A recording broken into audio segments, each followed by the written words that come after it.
wraps, and snacks. The Cayman Islands boasts of a long, colorful, and rich history. In tribute to our roots, Radio Cayman, the voice of the Cayman Islands, is pleased to bring you the Historical Vignette Series, brought to you by Rotary Central. For more than 110 years, Rotary members have used their passion, energy, and intelligence to take action on sustainable projects. The Cayman Islands, He hath founded it upon the seas. After much hard work and planning, the first agriculture show was held on Ash Wednesday, 1967, on the school ground behind the Georgetown Public Library. When school finished on the Tuesday, work crews worked through the afternoon and night to set up the grounds for the 9 a.m. start to the show. The first agriculture show was a tremendous success and would become an annual event, growing so large that after several years, the show was moved to a new larger location on the grounds on Walker's Road. Success would continue, and as the show grew, it was moved to the cricket grounds near the Smith Road Oval. However, the Civil Aviation Department was not in favor of the location, and property was subsequently purchased in Lower Valley in the early 70s, and the show found its current home once construction of the Stacy Waller Pavilion was completed. Information from this historical vignette was sourced courtesy of Mr. Charles Lindbergh Eden, The History of Agriculture, 50th Annual Agriculture Show magazine. It's all about humanity. It will be Saturday, March 4th, the 11th Annual Rotary Central Health Check, the almost island-wide Rotary Health Screening. See us at Foster's Republic's West Bay, cost you less at Governor Square, West Bay Road, A.L. Thompson's Georgetown, Foster's at Countryside in Savannah, Bordentown, from 10 a.m. through 2 p.m. Take advantage of a free mini-medical, a physician's check on your blood pressure, your A1C, your cholesterol, your blood sugar, your healthy weight evaluation, and more. The 11th Annual Rotary Central Health Check in conjunction with the Health Services Authority. Saturday, March 4. Save this date that could save your life. Rotary, all the good you imagine. Radio Cayman's Historical Vignettes was brought to you by Rotary Central. For more than 110 years, Rotary members have used their passion, energy, and intelligence to take action on sustainable projects.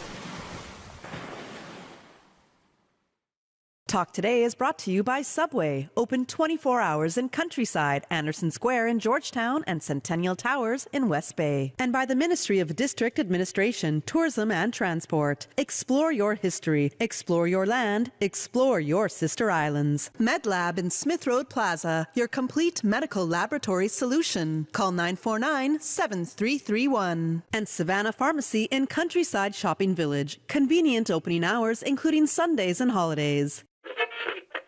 Oh, I think they're doing a great job. A lot of them are. Good afternoon, Dwayne. How are you? Not too bad, sir. Ladies and gentlemen, Radio Cayman's Talk Today with Sterling Dwayne Ebanks. But I do have some questions.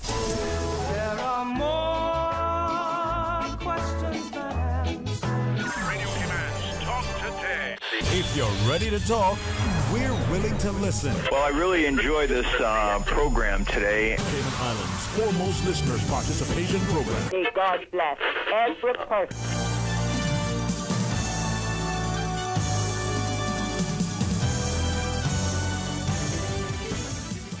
Hey, good afternoon and welcome. Thanks very much for joining us on another magnificent Monday, especially with Marius. Well, you want to know what we're going to be talking about? Stay tuned for Talk Today. Radio Cayman's Talk Today, the Cayman Islands' foremost listeners participation program. We ask our listeners to avoid statements or comments which are abusive, derogatory, malicious, or defamatory. Do not use any indecent language or make any statement which is false or misleading. Email talktoday@candw.ky or call 1-800-534-8255. Courtesy of Flow, Cayman's #1 network that connects you to your world like never before. Let your voice be heard. Once again, here's your host, Sterling Dwayne Ebanks.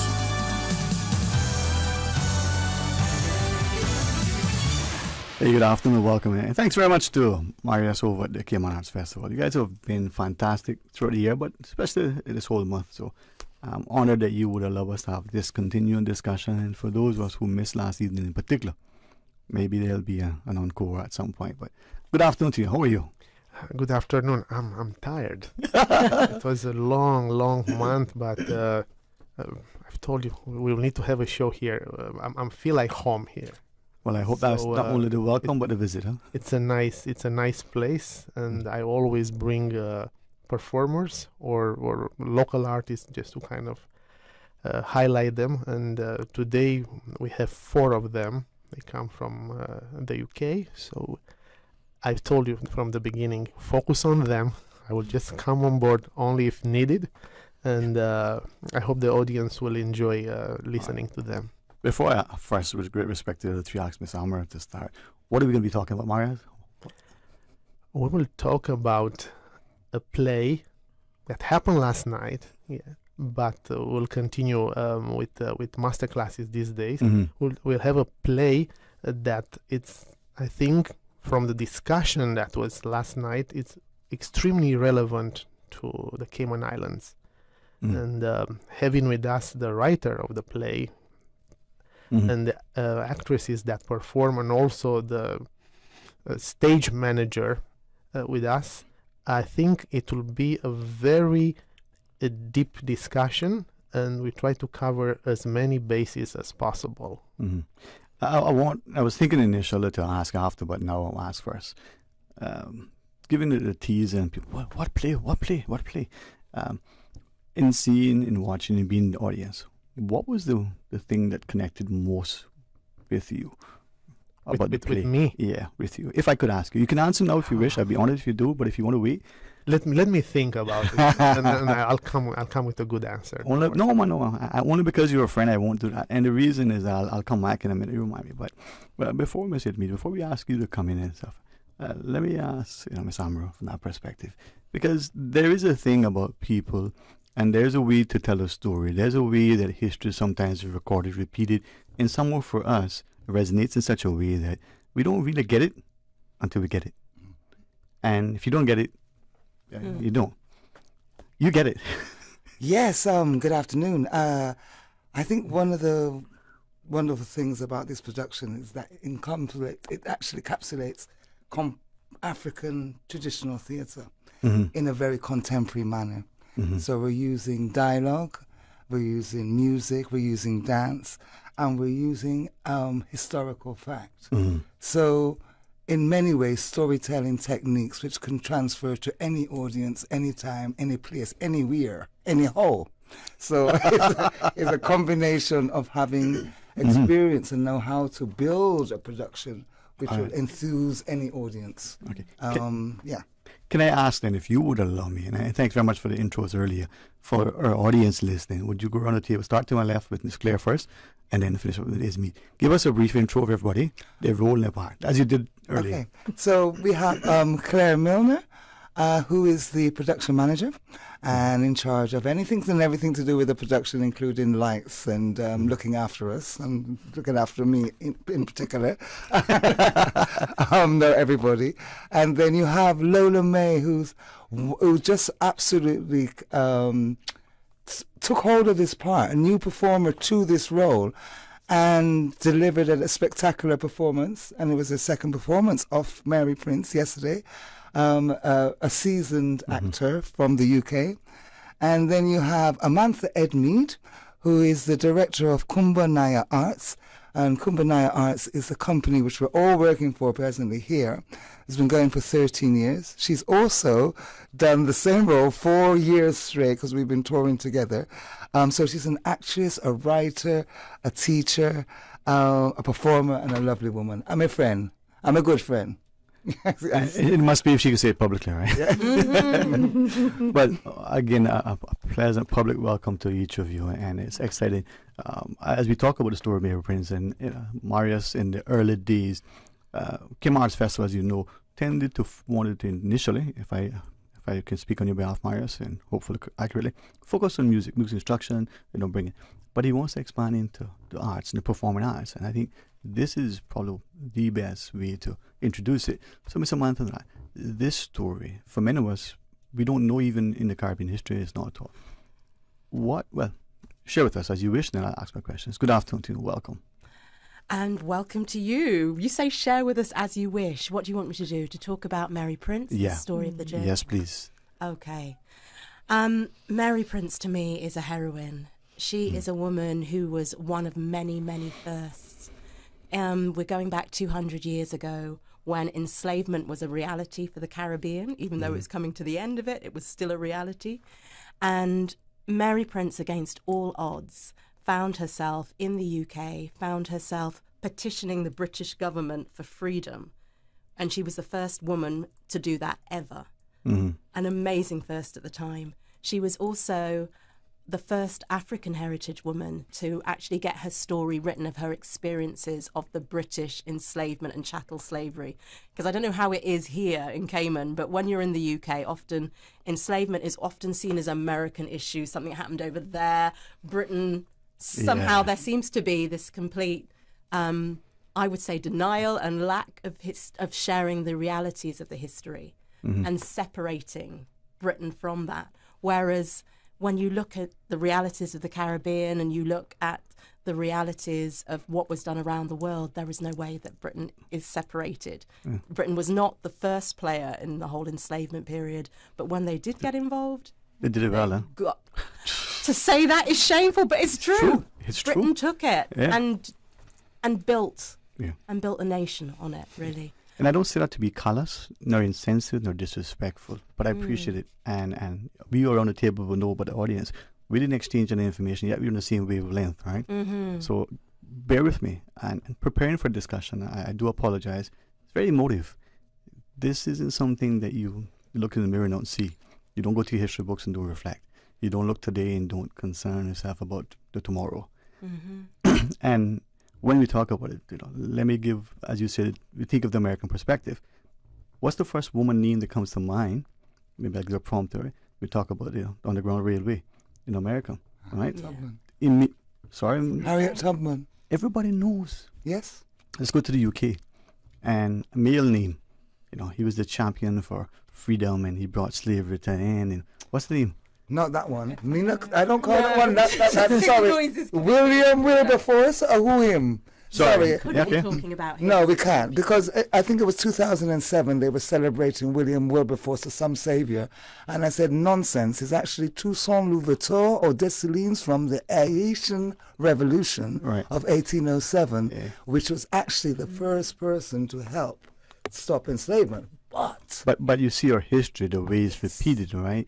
And I don't have to lead the great academic gifting that I see before me to even, I'm sure our audience immediately thought of those two names. Okay, I was prompting, but without much. Yet we don't see the other side of the coin. And that's twofold. One is the African proverb, not until, Going on the lion. Yeah, right. And that is part of what maybe I'm asking of ourselves to ask as we look at history and reflect on it. Ms. Lola, any role that any actor plays, there's a character, but there are some roles for my friends who want to be in theatre, who are in theatre, who dabble in playwriting. They say they have to immerse themselves and they come away changed. Talk to us if you would, Mom. Hi. Thank you for that question. You definitely come away changed. Because, I don't know where to start. When I play roles, I tend to, when you've formed the character with the director, you've rehearsed, I tend to keep elements of that person with me, even when I'm off stage, just so I can always kind of reconnect words that they would say or, hymns or whatever characteristics of them. To play people who were alive is just an honor because you want to do them justice. Yeah. It's not trivial at all. I think with Mary Prince, she was a pioneer, so it's almost like I need to be prepared. Every time I'm going into the rehearsal room, I need to be on point. I can't slack because I'm carrying someone's legacy, as a tool to tell someone's story. I don't know if I'm going off. No, you are. Yeah. Thank you for the emotion, because as I gather from you, you're not talking about poetic license or reinterpreting, representing. You want to be accurate and authentic. You want to look at history book, but also understand what we feel and how the audience. It's not about being embarrassed. It's not even about apologizing. To me, it's about acknowledging. These were the things my jest say that, you know, oftentimes we ignore what is before us because we don't like the ugly that's within. Right? We point fingers. Miss Claire, from that perspective, you know, as Miss Samra shared, you make sure that everything transpires so that it all goes. But at the end of the day, this is more than just a production. Yeah, it is more than just a production. When Amantha invited me to join the team, again, like Lola, it was a great honour once I realised quite the impact that this show was going to have on the people that come and see it. An awful lot of the characters that Lola plays, we try to use the lighting to combine the character with the event that they're retelling. So we try to create that, and we try to get the audience really brought into it by ensuring that the lighting and the staging is kept as on point as possible, so that people can follow the story that Lola is telling so well, with all the different characters that she goes between. And then at the back we have Amra in this lovely ethereal light as the spiritual guide throughout the story. And that's what we aim to achieve all the way through. And it is, every time I see it, there's something else that I will pick up, or there will be another drum beat that affects, and I'm always dancing along in the tech box. Always. Right. It's been a real pleasure. All right. When we come back from our break, let's continue the discussion. Samantha, we start back with you. You can share with us if you want a couple of questions I may ask, but we know it's going to go. All right. Stay tuned. Please rejoin us after the break. When you're craving something big, something tasty that gives you that lip-smacking satisfaction, something that hits the spot, there is nothing better than a footlong from Subway. It's pretty tasty. Filling and full of flavor. Try our new sweet onion steak teriyaki with a twist, or the classic chicken teriyaki. Top it with green pepper, onions, cheese, and that sweet onion teriyaki sauce, all piled on your favorite artisanal bread. Satisfy that craving with a footlong from Subway. Fresh, delicious, tasty, meaty. Let's make it a meal with a drink, chips, and cookies. There is nothing better than a footlong from Subway. Apply today to the Walker Scholarship and Legal Training Program. You will join the Walker Scholarship and Legal Training Program, knowing that you will be offered more, both throughout your time in the program and after qualifying as a Cayman Islands attorney at law. Preparing Caymanians for a career of excellence through mentorship, opportunities, repetition, and experience. Be sure to have your application submitted by 28th of February 2023. Visit the careers section at walkersglobal.com to find out more about Walker's Cayman legal scholarships, articles of clerkship, qualifying work experience, and legal internships. Did you know that ValueMed Pharmacy has a free online prescription service? Managing your health and medical requirements has never been easier with ValueMed. Simply visit value-medpharmacy.com. That's VALU-medpharmacy.com and click the Refill Prescriptions tab on our website. Fill in the information for new prescriptions or refills and choose your preferred pickup location. ValueMed on Walkers Road or Town. Then bring in your original prescription from your doctor when picking up. There's no need to stand in line and wait for your prescription. Save time and pick up prescriptions at your convenience by visiting value-medpharmacy.com. That's VALU-medpharmacy.com. Upgrade your summer travel plans with non-stop flights from Grand Cayman to Panama. Panama airfares are now on sale from just $296 CI round trip. In less than 2 hours aboard Cayman Airways, you can be in a land where the Caribbean meets the Pacific, where you'll find modern cities, rainforests, and so much more.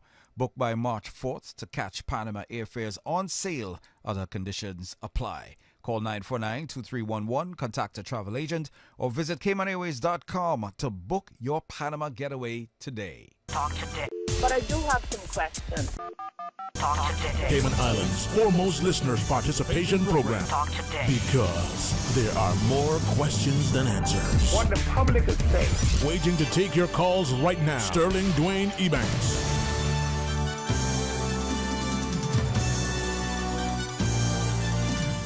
Hey, good afternoon. Welcome back, and thanks for joining us. And I'm really grateful for the opportunity for this country to, on one eve to be able to, go and attend performance by Antonio, Andrea Bocelli, on another to be at the Hartwheel and to see, history before our eyes and a presentation. Marius, to you and others who help us to value and appreciate the Cayman context, understand that, truly too much is given, much is required. I'm honored, honestly, to sit here and to be surrounded with such wonderful, powerful, dynamic ladies who help us to appreciate that history is real. And sometimes the things that we feel that impact us wasn't a century ago. It may have been just this morning. Or those things that transpired a millennia are still real today. Said me from that perspective, the story of Mary Prince, and many of us probably never heard it only in passing, heard it and probably thought, well, that's just part of what it is.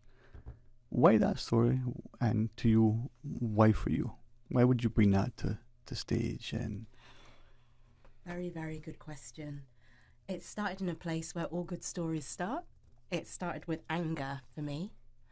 I've got three passions in life. One is performance and drama, hence doing all the drama, actress and everything else. The other is African history, spending time since my 20s to now, which is many decades later, studying that. And the third is psychology and therapy. So those are my three passions. And one of the things that happened with this piece is that I first knew about Mary's story when I was in my early 20s. It kind of was rediscovered again, or became popular when everyone was looking in the 80s to the early 90s. Her story resurfaced. And if I am honest, I'm embarrassed to say that when my younger self read this story, I was like, she survived. At that time, I was interested in people who I saw as being revolutionary. I was interested in people like Nanny the Maroons and Zenga. I was interested in those kind of female characters. And I saw Mary as just surviving, not realising that I sit here because of everybody who has survived. I sit here because of the strength and the courage. At that time, I kind of knew it, but I was like, take action, do something. And so I dismissed her story in some ways when I first would have known it in my 20s. And this play came out of anger, very shorter version now before I yak on, because I was asked to be in a play where they were looking at enslavement and they were looking at compensation for enslavers. And I was asked to multi-role three characters, three African heritage characters. One was mute, one didn't say anything, and basically the story was not with them. And it was out of anger. There was emails exchanged back and forth. And my whole point was, if you're going to talk about transatlantic slavery because it runs deep through my veins, I stand here because of people who've gone through that. You have to hear the voice of the enslaved. And that's where it came from. And then... See, anger is an interesting emotion, right? Expressed through a child, we say it's a tantrum. An adult, we say, oh, something is wrong with him, call it, But yet, channeled properly, it can be creative, it can be constructive. Channeled properly. So your three passions actually converge. Yeah. If our other four would just indulge me for a sec, I like the almost surreal spiritual connection that I feel with you. I wrote down earlier, we tended to want to compensate the slave owner. We're abolishing slavery, and you just said something that almost, I'm pretty sure, most people didn't hear. Do you remember the words you just said? Help her out, Miss Amara. Well, the fact that the part you were going to play was a play about compensating the slave owners for the loss of property, the loss of income. The way you said, It's just where this is one of the wonderful things. Do you know that in 2015, we just stopped paying back British for the loss of owning us? So taxpayers' parents, our parents, us, and everybody else have been paying the slave owners compensation. And this is why I think this play this time on this stage is so powerful, because sometimes, and again, I'll be guided. My perception of you in preparing for today, we're all educators, as parents primarily, and as those in front of the classroom, whether it's a group of 5-6-year-olds or you have grad students. We're all teaching, instructing. All of us who've been in any intensive learning environment, comes away feeling empowered, feeling a certain way. Miss Lola, that's why I said the character changes us. It's something that we try to take in order to bring it to the stage, but it also has that residual effect on us, right? So, Miss Edmund, from that perspective, then, right, when we look at where we are and understanding what history is like, your feeling at early 20s is not unlike the most of us. It's what our history books taught us. It's what the then media, it's probably newspapers, right, for me, portrayed, and it's what was the norm. Yeah. So, two things. To what extent do you think we're at risk of in presenting accurately what history is, as opposed to what may have been sanitized to make it palpable to the masses? And then secondly, in so doing, can we bring that anger, that frustration, that thing that men who are young will feel, and channel it in such a way that it brings unity instead of growing discord, because then we see the atrocities and they're growing. If Ms. Lola wants to jump in before you, that's fine. But and the reason why I'm asking is that look at where the world is today, right? The great poets and musicians help us through song to appreciate, from the African songs to even the lyrics of Bob Marley to the productions that we see on the stages sometimes. If we would only listen, we would hear more than what is being said. Emancipate yourself from mental slavery. None but ourselves can free our minds. And it's true, though. Right. So, yeah. Go on. I'll keep it short with that. The answer is, you had 2 points of the question. Yes, ma'am. Yes, there are ways of channeling that anger so that it doesn't become destructive, so that it becomes almost that righteous, rage that then creates positive change. Because when the story first started, did all of this research, created the play, started that journey, and after the first performance, or even before then, my anger had dissipated. And as Amra, who's been partly on this journey, know from my anger about why I'd begun it, not anger generally. Yeah. Still got that. But then what astounded me was people's reaction to Mary's truth. Yeah. And that is what has taken this journey, all of the years that it's been going on, is people's reaction to actually hearing her truth and the humanizing of that story, or the humanizing. Often when people say enslavement, I'm just going to say one thing. They don't, I don't know why, but they don't seem to see an individual real people and think of the millions and millions and millions. And one of the things we really want to do this is stop making it. Bring it to the human story and see this, and then tell me you don't feel. It's a combination of suppression, oppression, and continual denial from colonial and imperialism. If we take away that blanket which has been covered over the educational system of the West, from the Western world, upon Africans and Caribbeans throughout history, as soon as you take that blanket, open that blanket, you will see horror stories unlike any horror ever. So we talk about the Jewish Holocaust of 9 million. Yet the African real figures is 100 million chattel slaves. Not 10, 100 million.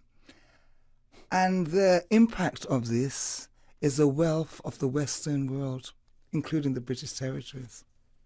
So having anger, because I remember you were in the 20s, and I've got a 22-year-old son who's gone out in the world and a 25-year-old daughter. I think we have two things to look at, and that is to allow them to be angry. And then to use creativity and the arts and other forms to channel it into becoming something progressive, that they can actually stand up and understand who they are, what has happened in the past, and how to move forward in the future. So, before acting, Ms. Dolly, you wish to jump in, Ms. Claire? Anyone want to weigh in, please? I was just going to say that discomfort as a society is a huge thing. Like, we've been raised to run away from what makes us feel uncomfortable, from conversations with friends that are difficult to, subjects like this. And, also the educational system doesn't teach children from a young age what actually happened, so they don't grow up with, okay, this is a fact, and this is like with George Floyd happening.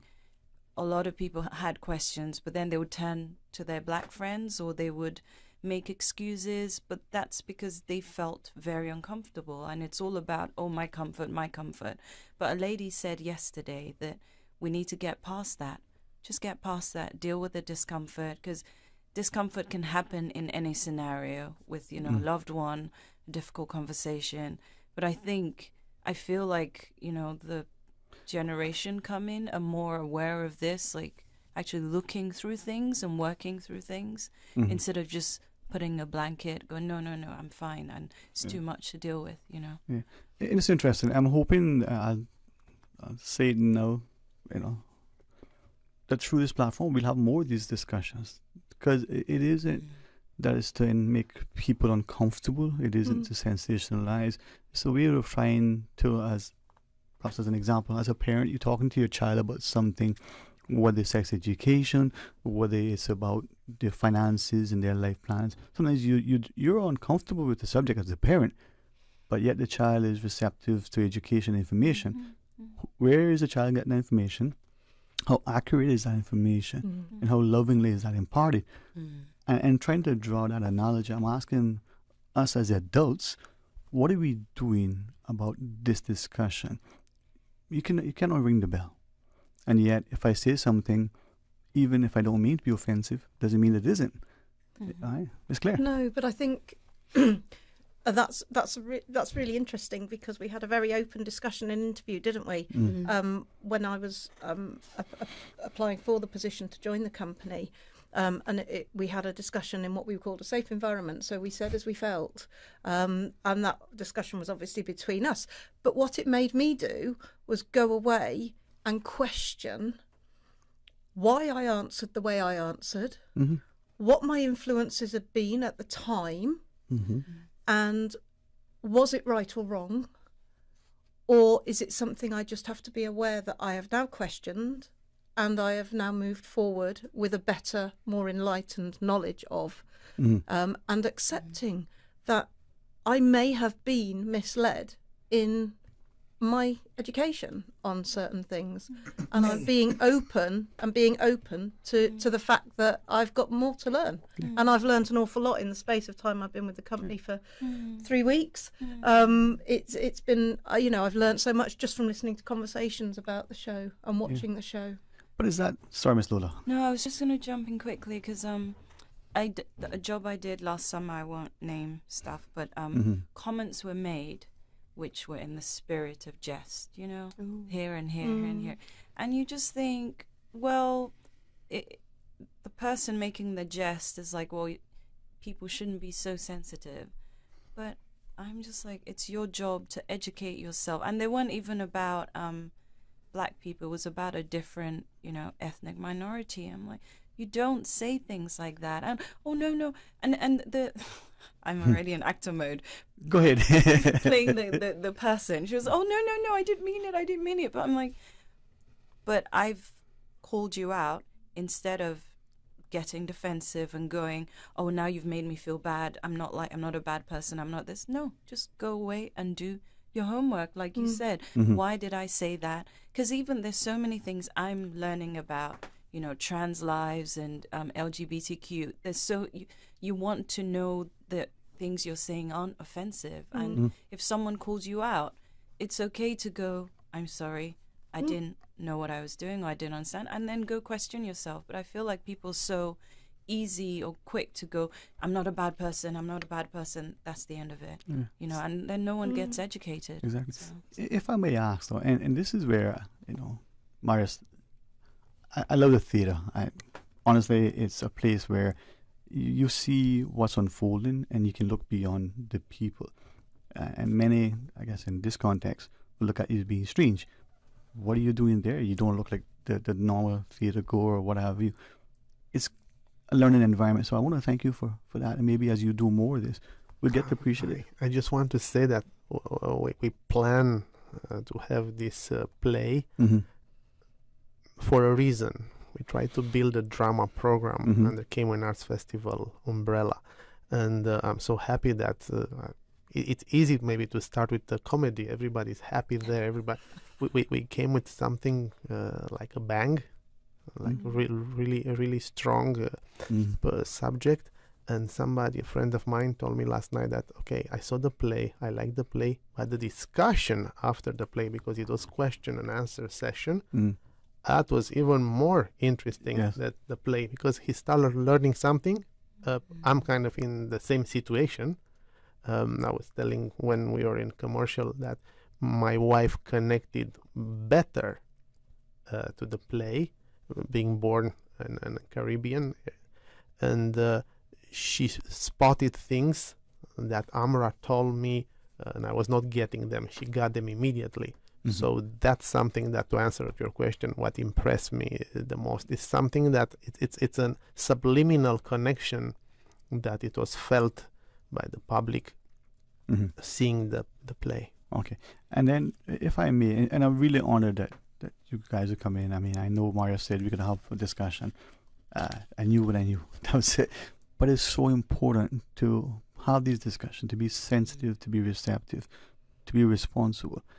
If I might first again, as the actor, Ms. Lola, and then perhaps, Ms. Edmi, to ask you, we live in a world where I'm only learning words now that I never knew before. And I'm approaching 1,000 years old, right? So we're never too old to learn. Cancel culture. Right? Like, what is that? Right? How does, from what you said just now, sparked me to ask you, how's that, and if it does, how does it play into where we are today with what's unfolding? It's interesting you mentioned that, because again, on that job I was talking about, one of the actors sort of said, "Oh, it's unfair how people get cancelled from one thing they say and their whole career gone." And I thought about that, and I just thought, it's up to us to educate ourselves, and where we make a mistake, I think a lot of people are forgiving. I genuinely think people are forgiving. If you genuinely say, okay, I didn't know that, but I'm going away, I'm teaching myself, I'm not going to keep blurting things out and hoping you're not that sensitive, And I think society's forgiving. I think the next thing will come up and people forget what you said, but people around you won't. You'll still meet people, and if you don't change as a human, you will keep making those same mistakes and affecting people around you in your closer circle in a negative way. Yeah. I don't know if that's... So, Mr. Mantha, if I might then, picking up on what Ms. Lola shared, U.S. President and his interactions with the then Russian president would always say, trust but verify, no provenaya. Right? Is it then, in today's world, we somehow, my honest perception, believe that an internet search is synonymous with research. So we'd go online, we'd type something in, and that's the answer. It's right there, it's obvious. But the original and substantive material from which hopefully would inform this electronic copy is probably no longer accessible, perhaps has been changed somewhat to make it a little bit easier on the eyes or the ears or, on the conscience.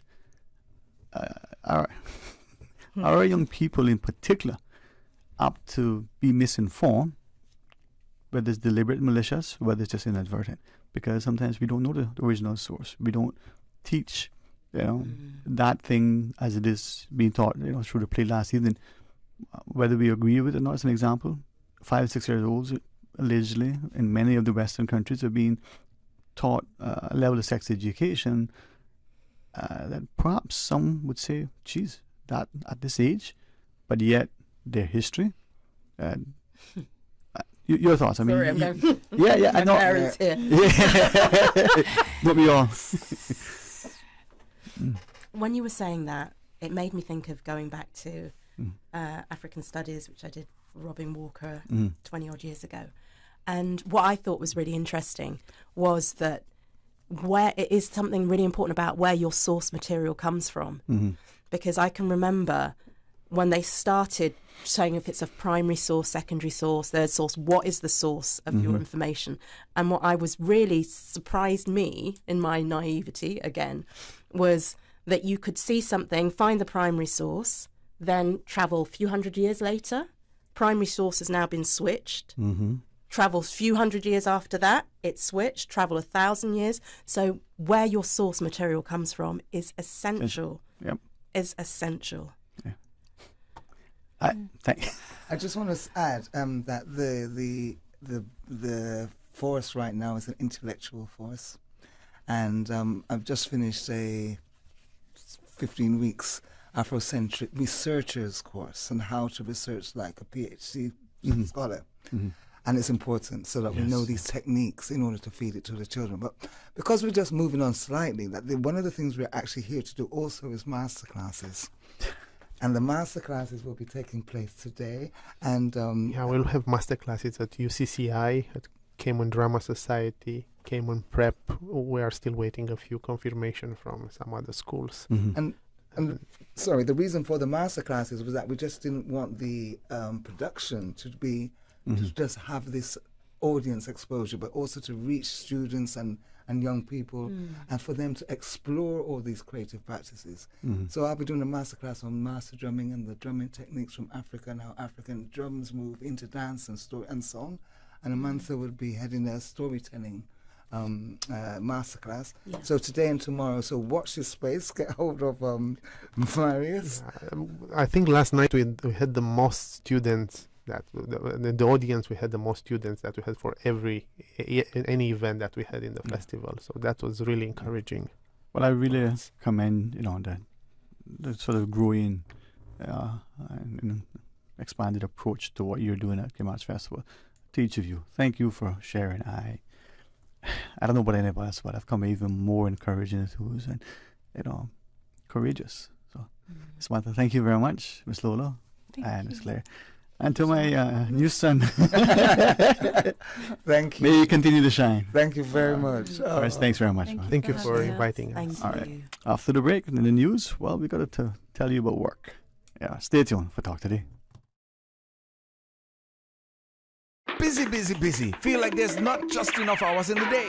Savannah Pharmacy, service to make your life easier. Now you can WhatsApp your prescription order to 929-5045. And pickup is just around the corner with everything your family needs and convenient opening hours including Sundays and holidays. WhatsApp your prescription order to 929-5045. Savannah Pharmacy, wholesome values with modern conveniences. They say variety is the spice of life. And that's why at Subway, we're introducing the new Boneless Hot Sub. Say what? The premium sub brings new ingredients like spicy breaded boneless chicken, French's crispy fried onions, and buffalo wing sauce, bringing a zesty and flavorful experience with every bite. Add some of your favorite veggies, cheese, and ranch sauce of your choice of freshly baked bread for the ultimate boneless hot sub. For a little spice in your life, try the new boneless hot sub from Subway. So good and tasty. And make it a meal with a drink and chips or cookies. Subway. Eat fresh.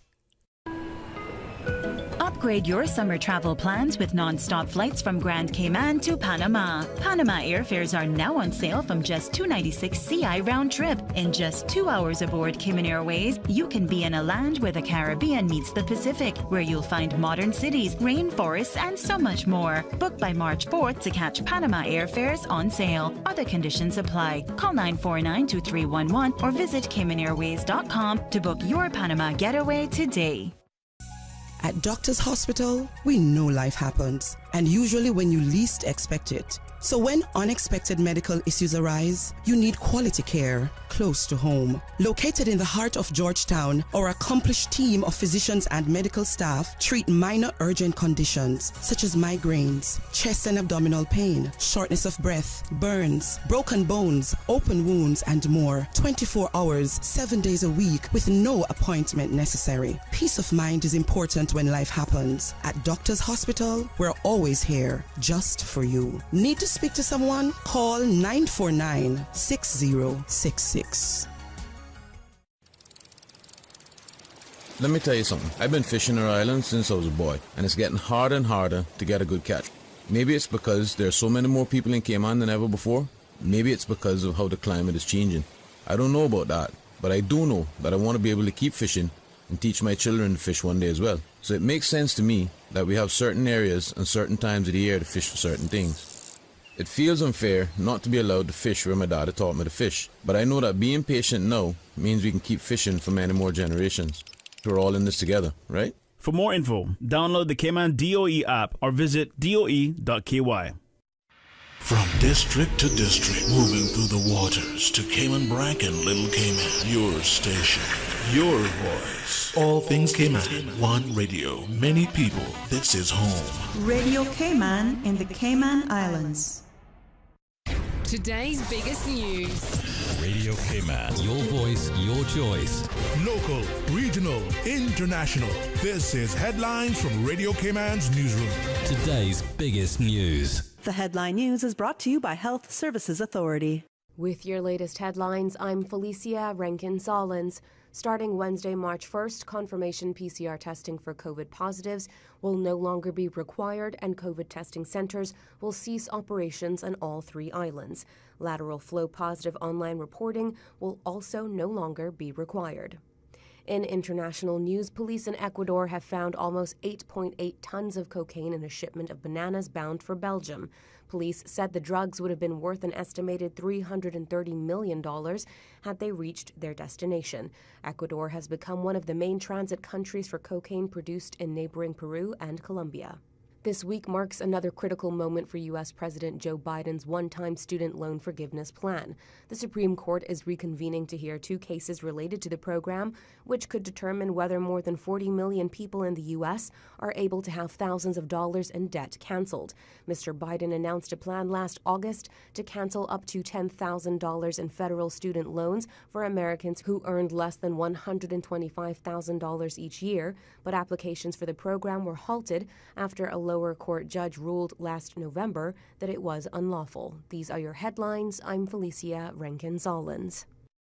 For the latest in news and information, follow Radio Cayman on social media, Facebook, Instagram, Twitter. Download the Radio Cayman app or log on to our website, radiocayman.gov.ky. The headline news are brought to you by Health Services Authority. HSA's cardiology clinic is now located at Smith Road Medical Center. Our cardiology team provides expert care and treatment for heart conditions such as coronary artery disease, heart failure, arrhythmias, hypertension, congenital heart diseases, among others. The new location offers state-of-the-art cardiac diagnostic testing, including echocardiograms, ECGs, and stress tests. To contact, call 949-8600. At HSA, your heart matters to us. Born in Creek, Cayman Brac on the 25th of September 1939, Henry Mansfield Connolly was the third of 8 children for Henry Kitchener and Olive Connolly, an experienced seaman with 30-plus years with national bulk carriers and doing ship-to-ship oil transfers off the Brac during the 1980s. He was also the founder of C&H Plumbing and an original band member of the famous Brac Beach Boys. During his time home from sea, he studied the art of catboat making and assisted his late grandfather-in-law, Mr. Arthur Dilbert, with the building of many catboats. Mr. Connolly loved serving in the community and was a volunteer during hurricane emergencies and assisted with the hurricane preparations, especially seeing to the safety of the elderly and the community. He would often share his fishing catch with friends and neighbors and bring Christmas gifts for the elderly. He was married to Elmitha Dilbert for 60 years and has 4 children, 5 grandchildren, and 2 great-grandchildren.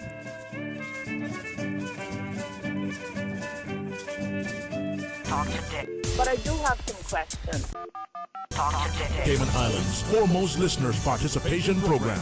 Because there are more questions than answers. What the public is saying. Waiting to take your calls right now. Sterling Dwayne Ebanks.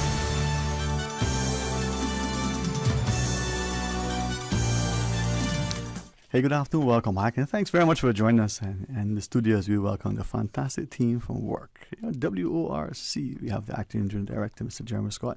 Always a pleasure. So I wouldn't want to say older, bigger brother, but Joel will be proud of you. Thank you very much, Dwayne. It's a pleasure to see you, and thanks for bringing along the team. And maybe through you, we'll ask for introductions. Perhaps Ms. Allison first name is standing, and Mr. O'Neill. But I'll leave it to you, sir, as we get into the discussion. Thank you. Sure.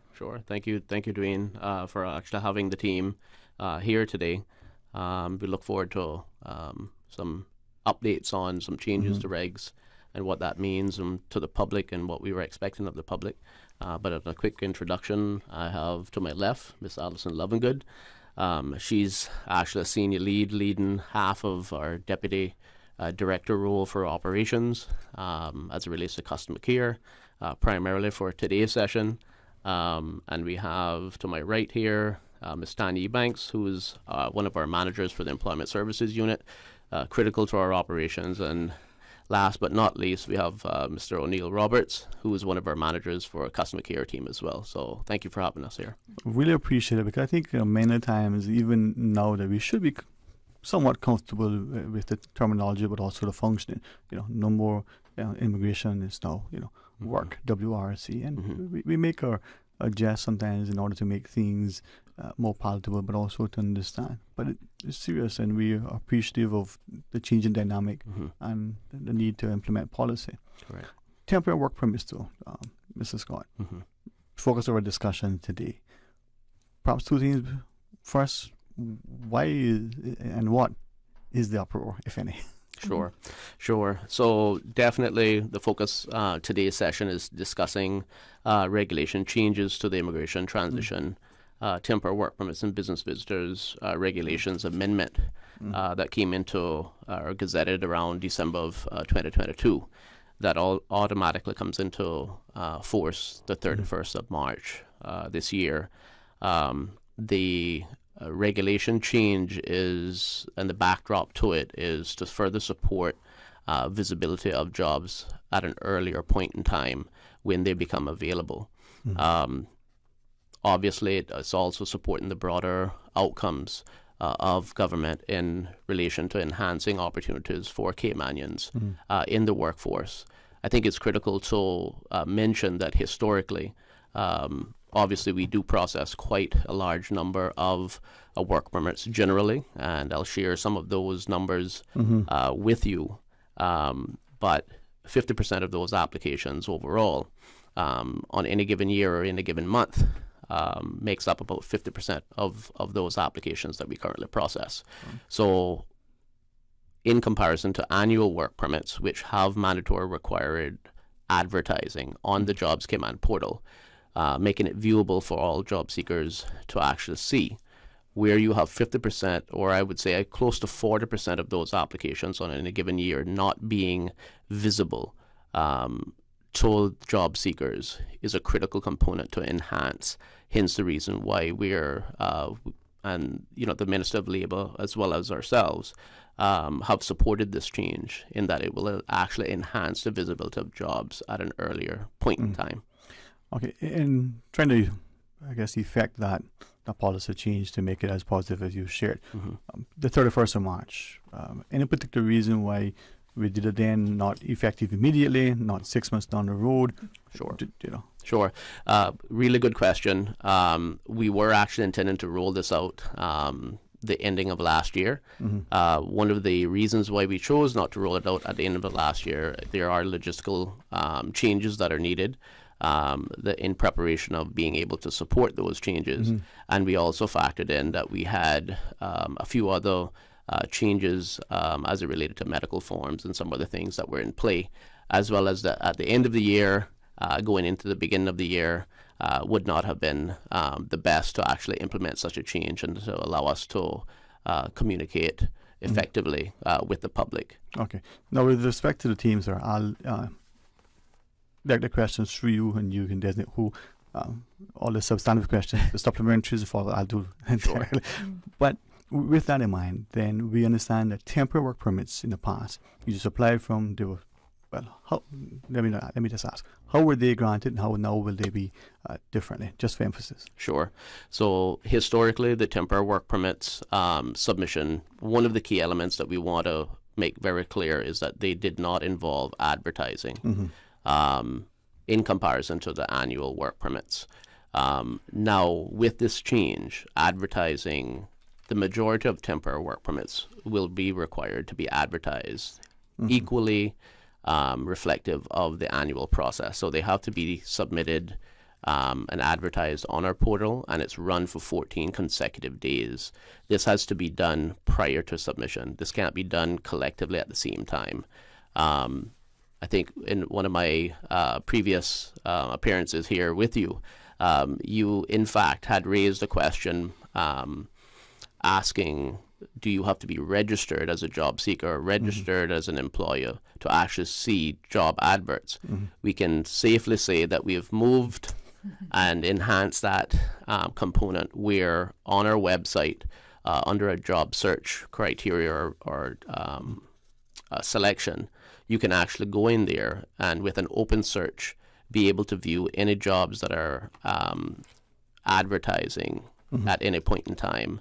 I can share with the public as well that those jobs on any given month for the past year are ranging between 1,200 to 1,500 per month. So if the public listening in are not aware, job seekers primarily are not aware that they can go on to our website, which is worc.ky. They have the ability to actually go on.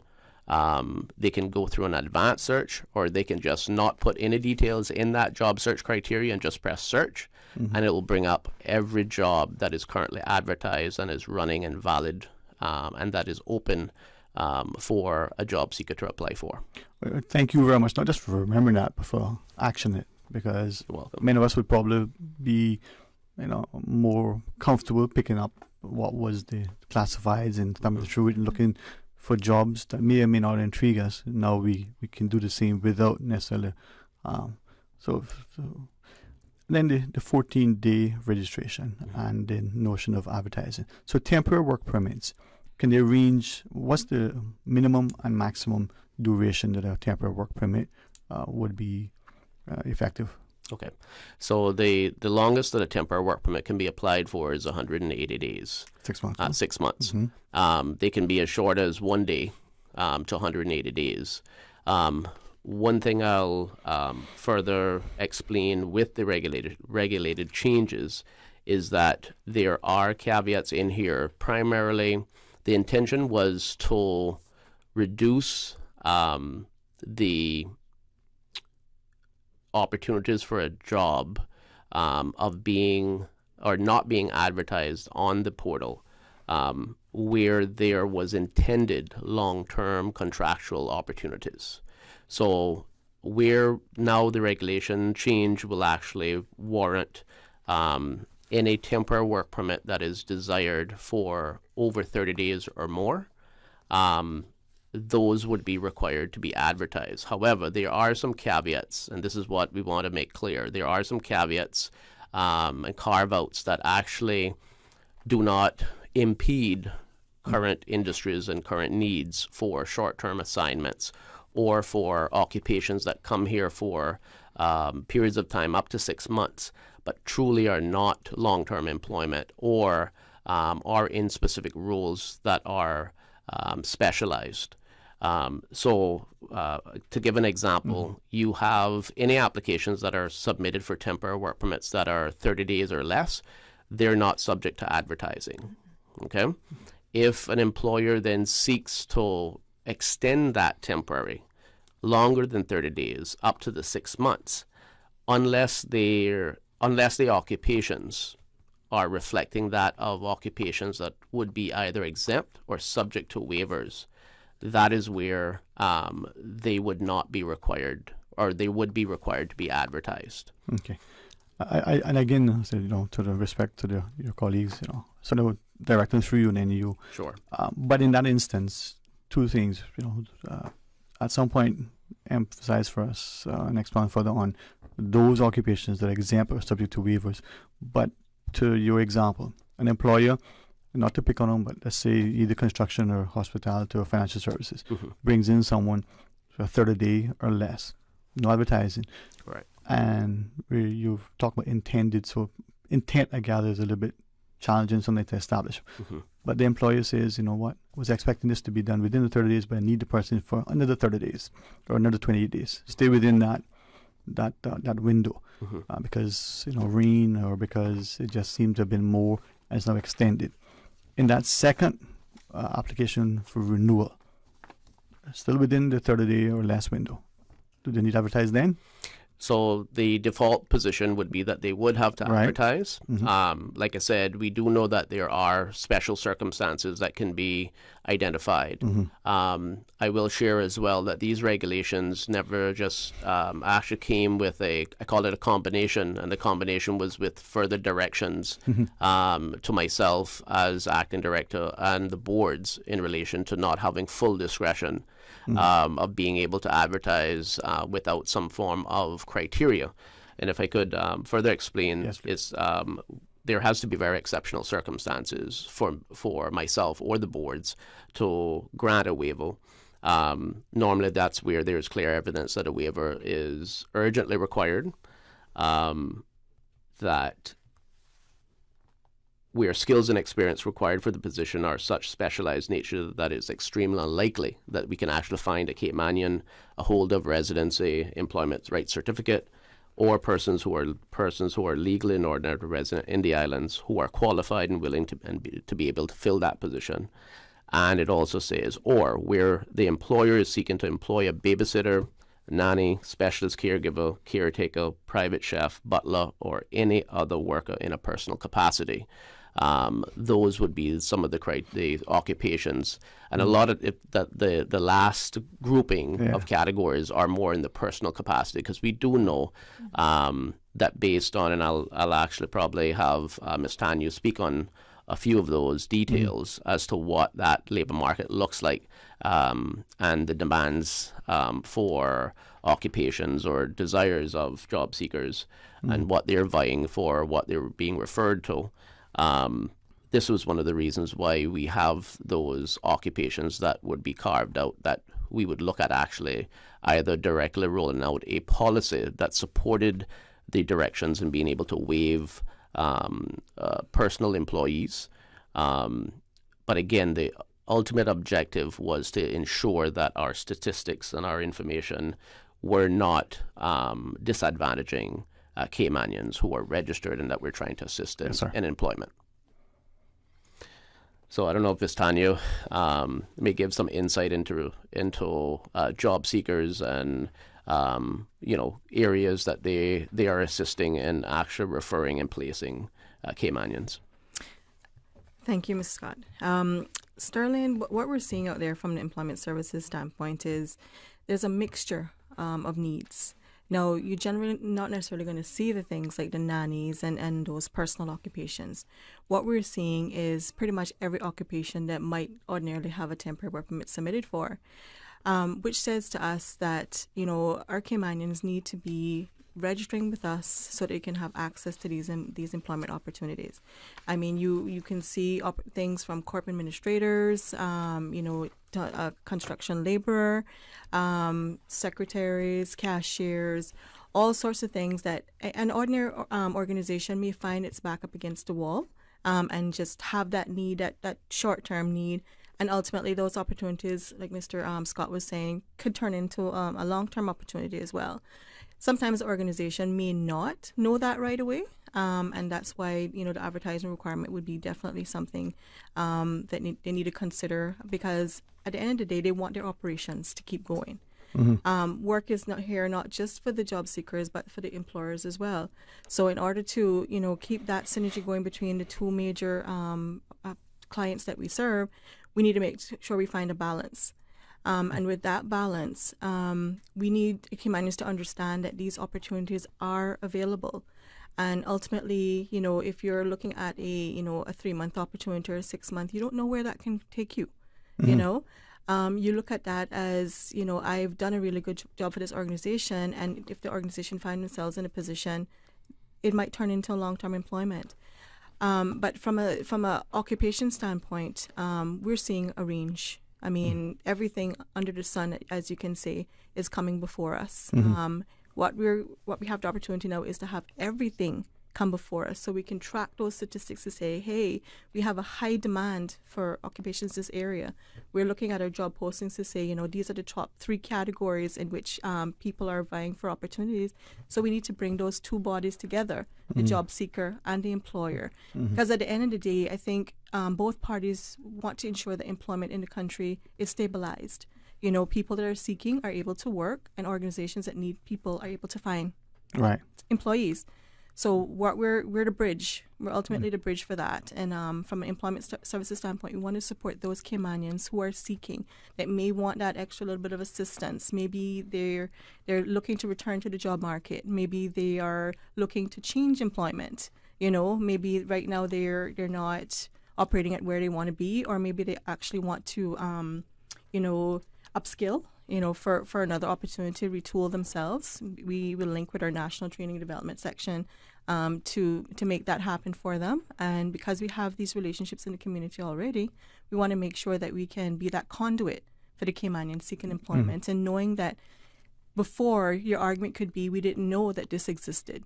Work is now making it possible for you to know that these opportunities exist. And equally, we want to say to the employers, hey, there are people that would be interested in this opportunity. You don't have to stress yourself too much trying to find it, to import this labor. Shop local. We actually have people here that would take those opportunities. Right. Yeah. So, Mr. Scott, with that in mind, given that it becomes effective the 31st of March, today 27th of February, so end of next month. Correct. 2 things. One, do we have any statistics to say whether or not the increases of temporary permits from 6 months ago to date, and in this window until it closes on 31st, have there been a spike? Have there been what's the information we have about that? Sure, really good question. I would not say that there has actually been a spike in temps. One of the things to remember with this is that this is not really intending, I should say that the policy steer is to actually steer away from temps. So we're looking at trying to reduce the temps. We know that I shared a statistic, up to 60,000 applications were submitted for 2022. Out of that, we're talking about 50% were temps. In reality, that's not 60,000 is not an accurate figure, say, per worker that we're facilitating work permits individually for. It's really 50% of that really we have to touch a temporary work permit for, or an extension of a temporary, and then a annual. So in essence, if you take half of that number, you're going to get a more accurate reflection of the foreign labor that is actually demanded through working facilities. If we continue to work that way, what we're striving to do as well is to actually reduce the temporaries that are not truly temporaries. And we have different working groups and engagements with some of our key stakeholders. And the feedback that we've actually gotten is that, if you can work on the processing times of annuals, we'll be more willing as well to apply for the annuals versus the temp. So we are currently working on a new steer and a directive to actually assist with the efficiency in processing of annuals. But needless to say, if we have employers that are still desirous of putting in temporary work permits that are still leading to long-term employment opportunities, this regulation change will set equal boundaries for Caymanians to actually see the job from the initial standpoint. I guess then the impact too, not just for employment prospects for those here, but satisfying that people here are working, whether they're working for 6 months or they're working for 6 years. Correct. They're still working for the time and impacting the infrastructure and is impacted by this stuff. Correct. So do we then know the conversion rate of initially a temporary work permit eventually becomes a long-term work permit? Have we statistics to know what sort of conversion? I think it's fair for me to answer that, just having the experience. And we have improved from the last couple of years in relation to data and statistics. I think it's fair for us to say that 75% of those temps lead into 1-year applications. Okay. And then, again, sorry, you'll direct the team, right? But again, with that in mind, we know at times governments may be admonished for making legislation retroactive and the like.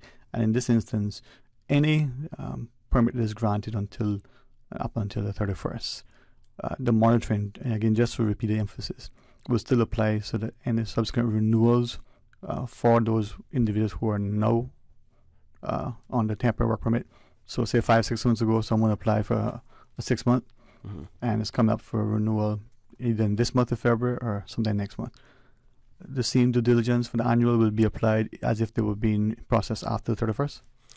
So if I'm understanding your question, I can give you a specific scenario. If an individual, say at this point in time, acquires a 3-month temporary that did not require advertising, but post the 31st of March required a renewal, that the way that the regulations are crafted would actually place that individual or employer at a position of having to advertise. Yeah. And if there's any that are expiring now before the 31st of March that have gone from a temporary and will expire prior to the 31st, they're okay. They don't need to, or what would happen then? Correct. So if currently they have a valid facility that was approved prior to the enactment of this regulation change, they would not be subject to the advertisement.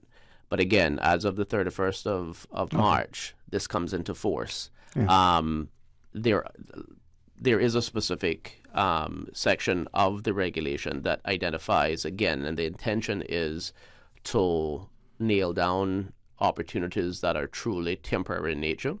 So where you have opportunities of, say, for instance, a temporary work permit that's actually submitted, but for the worker in itself has places of abode, is overseas, but it has to be within certain occupations as well. So they were very specific as to minimizing the potential for the abuse or for the undermining of the policy steer and the change in regulations to continue to enhance those jobs that are intended for long-term opportunities, that Caymanians are actually going to see those on the website, on the portal, and be able to vie for them and to increase the opportunities for the employment service officers to support their clients and refer them to those opportunities. All right. Well, let's take a quick break, and when we come back, we'll continue. And really appreciate you allowing us to be better informed about the process of temporary work permits. To our listeners, please rejoin us after the break. A caring and community spirit, cherished family and cultural values. These are some of the things that still embodies the Caymanian way of life in the Eastern Districts today. Savannah Pharmacy, your neighborhood pharmacy, located in Countryside Shopping Village, is delighted to offer products and services of real value. Whether it's catering to your family's medical needs or carrying apparel, gifts, and beauty products, Savannah Pharmacy provides you with more than just prescriptions. Remember, they're always just around the corner with everything your family needs and convenient opening hours, including Sundays and holidays. Savannah Pharmacy. For more information, call 946-3336.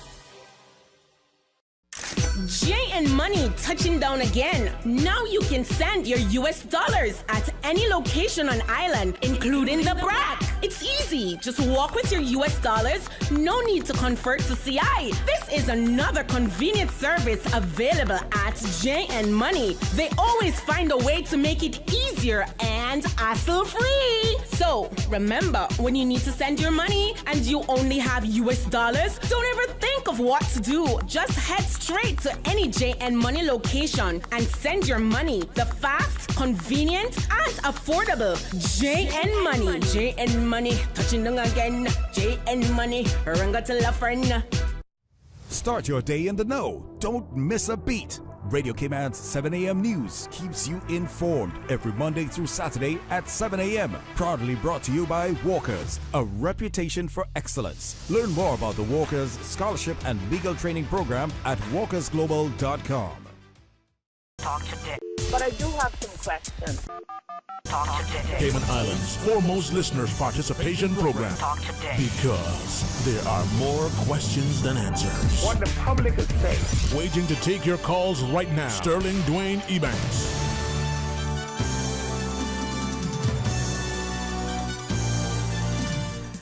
Hey, good afternoon and welcome. Thank you very much for joining us. And as we talk about temporary work permits, and in the studio from WORC, W-O-R-C, the acting intern director, Mr. Jeremy Scott, and the acting deputy director on business operations, Ms. Alison Lovingood, together with Dwayne Ebanks, the manager for employment services, and O'Neill Roberts, the manager for customer care.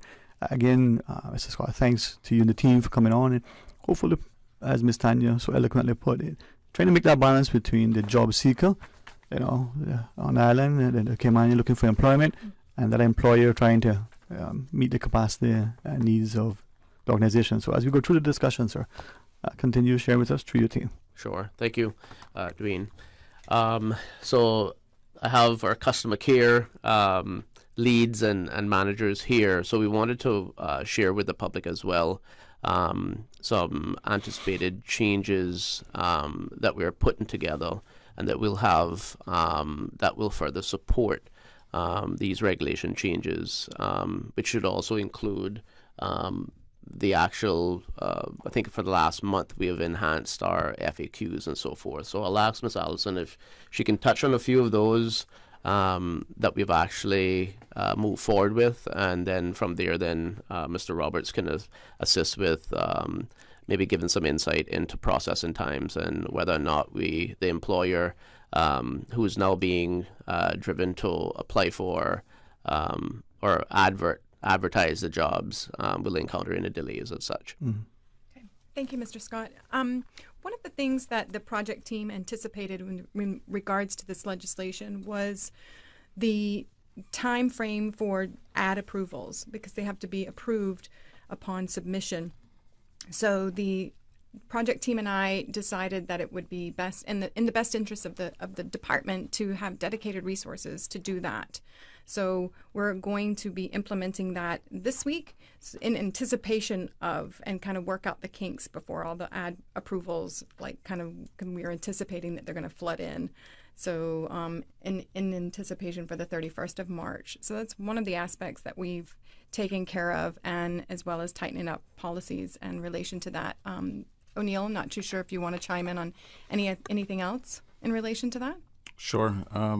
I think one thing that we want the public to be aware of is that whenever we set out to do any type of changes, we always make sure that we engage our stakeholders and get their feedback and make sure that the processes align with expectations and that it doesn't cause any delays in regards to their business process. So we anticipating that, having to advertise temps is something that is new, is something that has never been done before, and we understand that there are some concerns. So what we have done is to ensure that there's a little bit of impact on business processes. We have, as Alison said, we have ensured that we have sufficient resources in place. We've also been on, part of this process is to engage the public through the radio, through the media, just to let them know that what they can do ahead of time to ensure that there isn't any delays. And we just want to let the public know that this is something that is going to benefit not only the job seeker, but also the employer. The employer will have a better view of what type of skills that are available out there, and the job seeker also will have a view of what jobs are available, and they're seeing it at early on in the process. So I think there was a concern that was raised when we were engaging stakeholders about time frame in terms of how long we take to review adverts and so forth. And we can assure them that they will see no type of impact in regards to those type of time frames. And they will also notice that because we are now dedicating more resources, that it'll be even a better and a quicker turnaround for those type of adverts. So we just want to let them know that it's nothing that we're doing to impact them negatively. What we want to do is just enhance our services that we currently provide. And this is where I think, Mr. Scott, in sort of looking towards today's discussion, getting some feedback from individuals, a number have said, well, it's our work permit, temporary. Otherwise, why isn't the expectation from the community as well as the employer that there should be a process, efficiently, handled and the like? But you're into a country there should be, as one lady shared earlier, immigration control. Whether you're coming in for a visit for a weekend or you come into work for a week or a month. Right. So pushback from the employer and the potential applicant? No, Dwayne, I think obviously there are expectations by employers as well in need. We do still have the facility for express temporary work permits as well. Obviously, that comes with an additional cost, and there are expectations with time frames. I think it's important, again, to share with the general public and employers alike is that, again, as Ms. Tanya so eloquently put it, we want to obviously promote shop local as the first stepping point or stone. But again, these changes are to enhance the opportunities for Caymanians. Obviously, temporary work permits historically, and I started out in mentioning that historically, was really meant for short-term assignments. It's unfortunate that I think it was on the premise of processing times that it eventually became a option to actually utilize to first introduce a foreign worker into the labor market. Obviously, yes, we do know that upon processing, administrators who have delegations on my behalf as well as the boards have to factor in a numerous amount of considerations as it relates to that foreign worker. But again, primarily the first and foremost importance is whether or not are there any locals available to fill that void and that need in the labor market. I wanted to also share, whilst I have that opportunity, is that I've spoke on different carve-outs. Again, we're not here to impede businesses. I always, whenever I have the opportunity to share, I share it on the with an example of the purpose of work. And the purpose of work is on two pillars. One is to ensure that obviously we're supporting, we're training, and we're placing Caymanians in opportunities. On the other, then it's also supporting the economy and ensuring that they can remain competitive with having the labor that is necessitated, again, even if it's from overseas. So that striking that immediate balance is critical to ensuring that we're actually serving the overall public as effectively as we can. But if I could quickly share that they carve out for the provision exempting advertising for workers as well are truly required to work for short periods of up to 6 months. So these persons will continue to have their normal place of work and abode outside the islands after the expiration of the temporary work permit, and who enters the islands to work for a specific purpose or occasion only and leaves the islands at the conclusion thereof or upon the expiration of the temporary work permit, whichever basically comes first. So we have categories. These are nailed down to specific categories, normally professionals, legal counsels acting in any manner, whether before a court or otherwise. We also have a visiting medical practitioner or other specialist in the medical field, consultant, an overseas vendor or traveling salesperson, or any other persons coming on short-term assignments. So just to give further clarity on that, these individuals do not, if they're coming here for up to 6 months, would also be carved out as an exemption of not requiring advertisements to be submitted with us, and actually can submit temporary work permits. But again, if you having a reflection on that, the intention is these are short-term assignments, but only really narrowed down to specific occupations.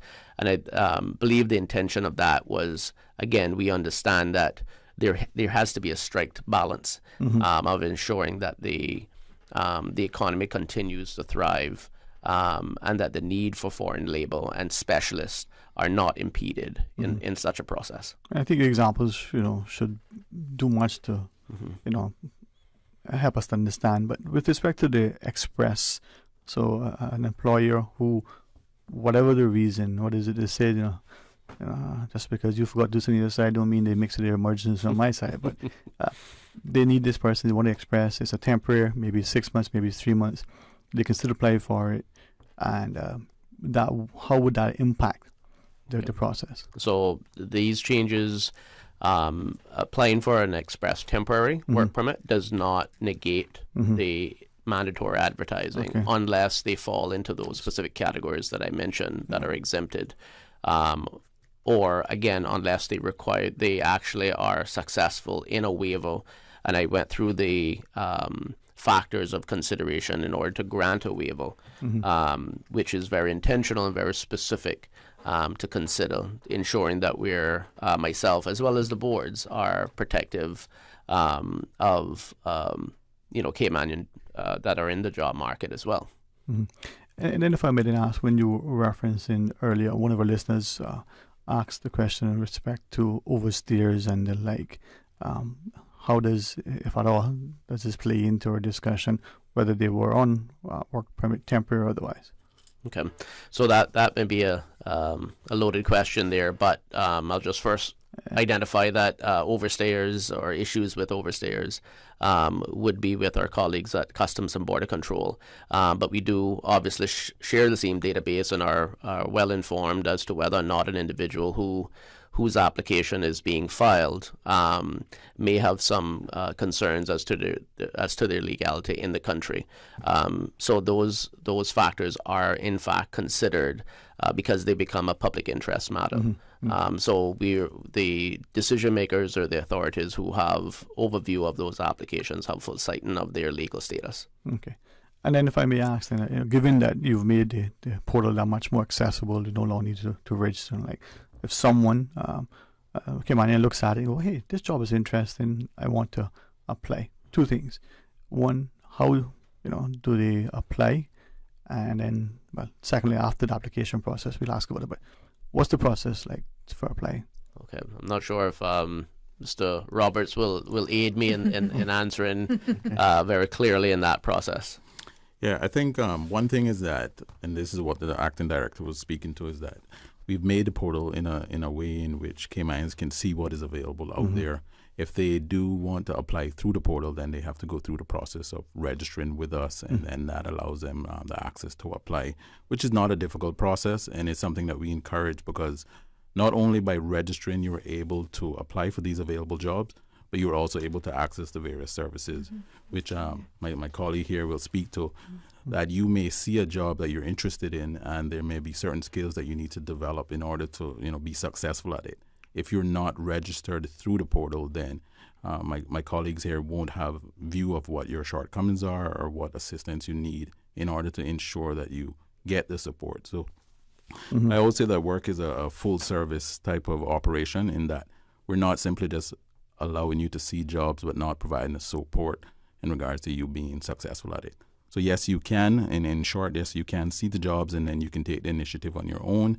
However, you can also go through the portal by first registering, and that requires you just establishing who you are in terms of ID to prove that you are whoever you say you are. And in regards to Caymanians, we just need to confirm that you are a Caymanian in order to access additional services. But in terms of what is available, I can have my colleagues speak to the benefits of registering and how that opens up even another gateway for you. Thank you for Eniel. It is important to know that Caymanians can register in two categories. There are people that just want to look at the opportunities and apply on their own.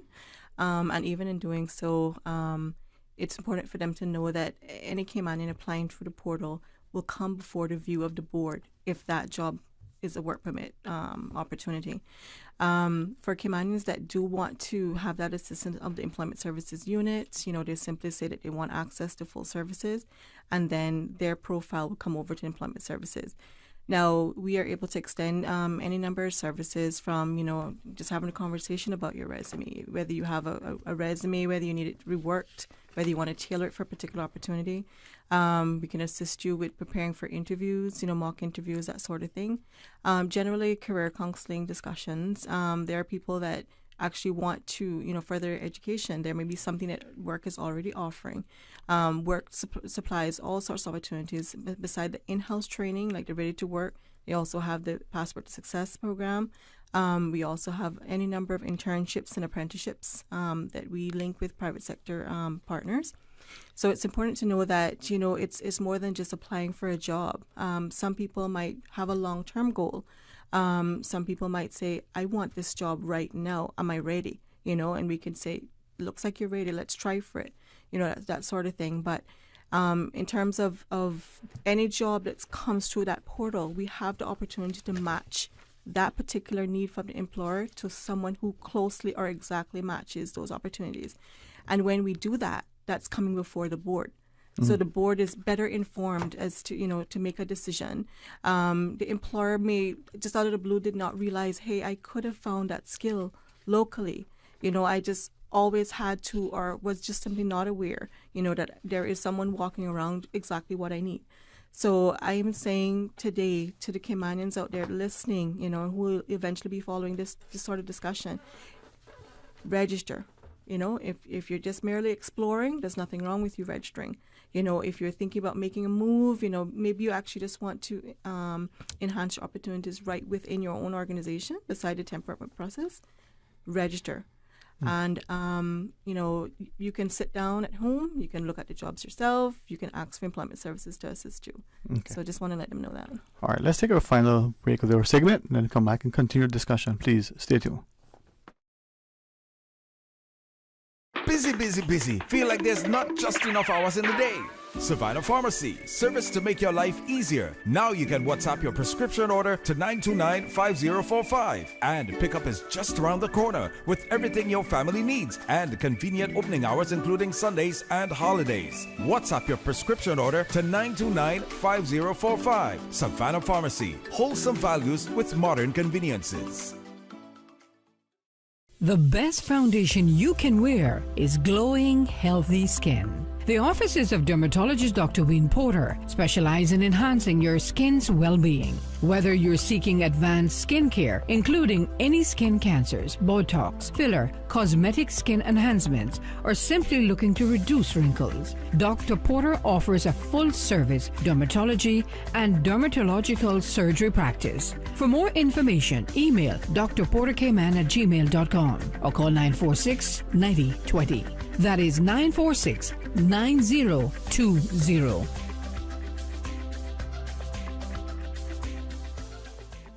Talk today. But I do have some questions. Talk today. Cayman Islands' foremost listeners participation program. Talk today. Because there are more questions than answers. What the public is saying. Waiting to take your calls right now. Sterling Dwayne Ebanks.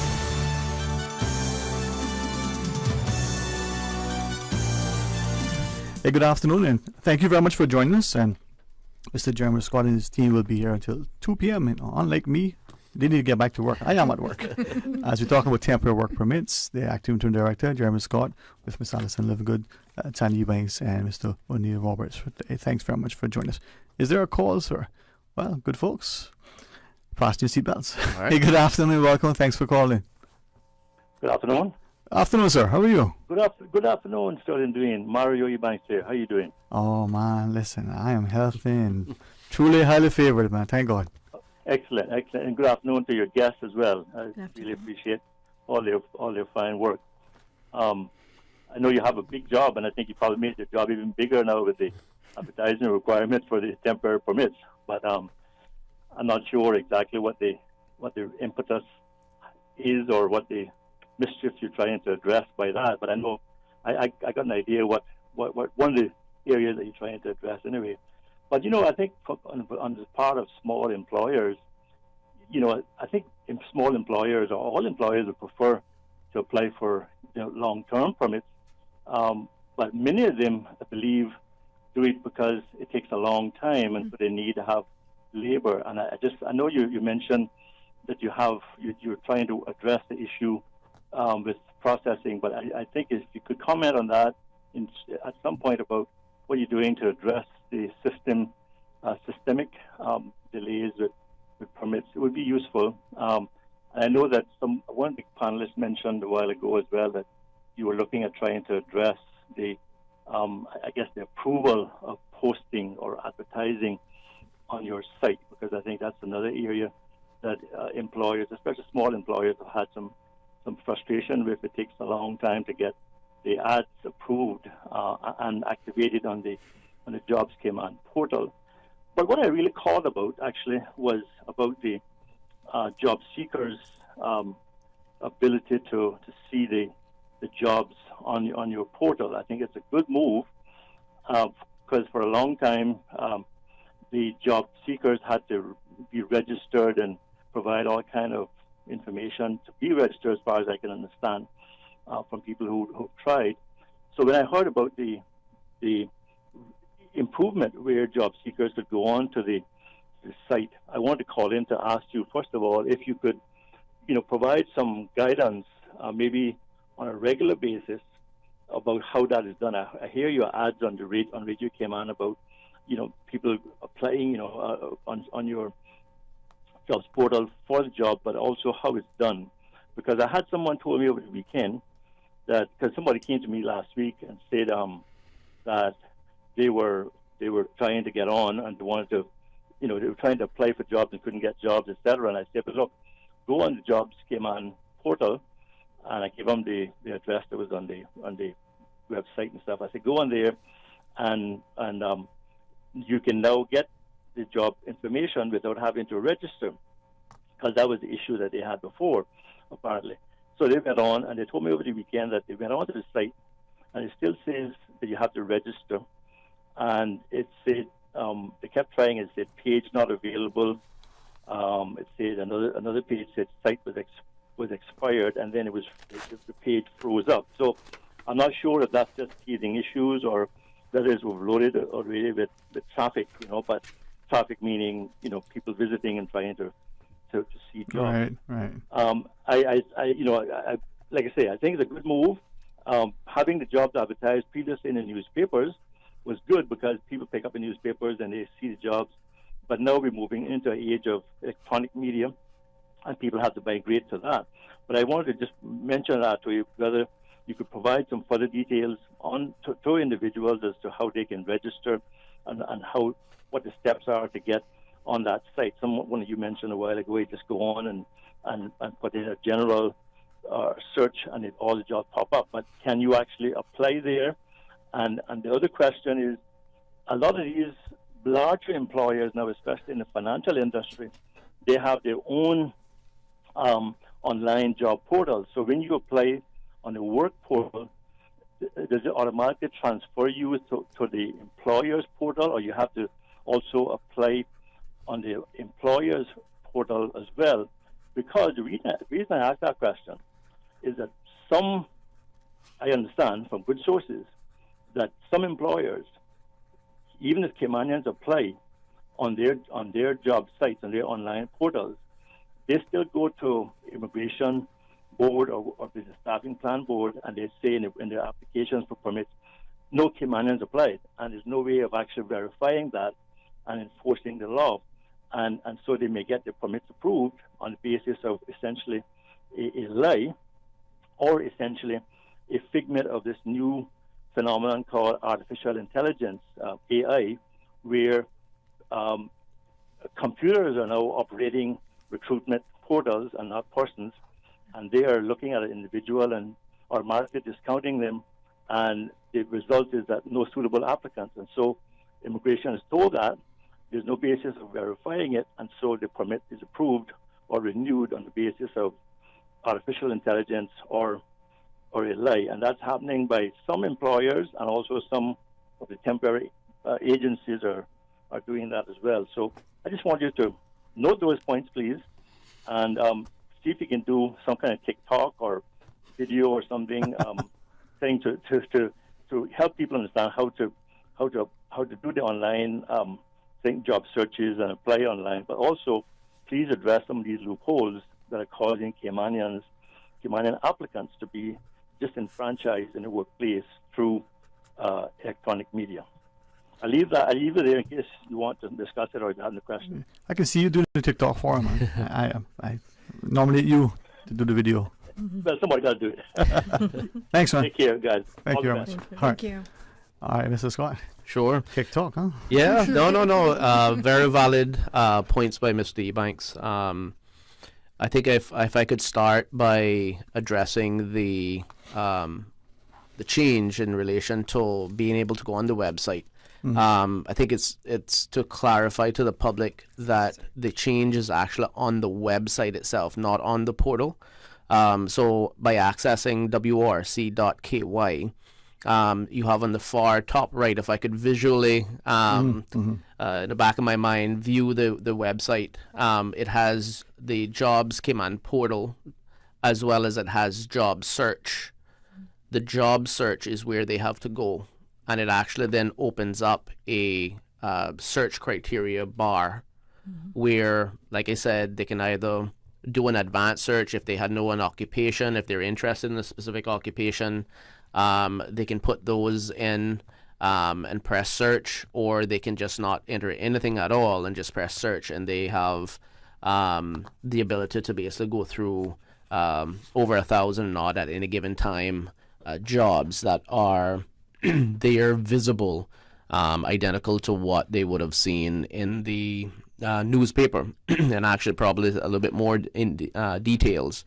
That's the search only. Correct. The search that's only. where the disparity lies. Correct. So searching versus applying. Right. So I wanted to make sure that the public was aware of that. But the jobs portal in itself, if the job seeker finds a job, viewing that information, they then would be required. I think at the bottom of each job advert, it has a link saying apply here. Yes. If they select apply here, then that enables them to log into the Jobs Command portal. Obviously, registering, you have to have a Signet account. So that is normally an account that you can utilize across the government departments. And then from there, to further answer some questions in relation to how do they go about registering, we have in our FAQs quite a bit of info that is either verbally illustrated, but I do know that there's actually links for YouTube as well that gives guidance on how to actually register and utilize the portal. So we would ask the public, in actually visiting our site, and we have hyperlinks that enable them to actually go through and actually step by step be informed as to the process. I know Ms. Ebanks mentioned that they were having some issues of technical difficulties of accessing. I can't say that I was made aware of that. For what it's worth, Mrs. Scott, one of our listeners just shared that the job search is working with that issue now. Okay. They logged on. They actually sent a screenshot of your visual representation Okay. to show that it is in the top right-hand corner for searching. Yeah. So our listeners engaged and very responsive, and we'd appreciate it. So it is working according to this listener. Okay, that's great. We thank that listener as well for clarifying that. And further enforcing the fact that my memory isn't as bad as I thought it was, to say the least. I know that Mr. Ebanks also mentioned concerns in relation to maybe some of the larger employers or entities that may have their own portal, just to ensure the listening audience that the legislation is built in a way that actually enhances the ability for job seekers to actually vie for jobs via the portal. But again, one of the things that I want to share to job seekers is that applying on other portals does not enhance the ability for us as the authority to know that they're vying for those jobs. So yes, Ms. Ebanks would be correct in identifying that there is a loophole. But again, that's only if when the jobs are advertised. So not only are they advertised on their portal, but it's mandatorily advertised on our portal. But if a job seeker, a Caymanian job seeker, only applies via the employer's portal, we do not have, and we cannot guarantee to them that we are identifying them as a candidate.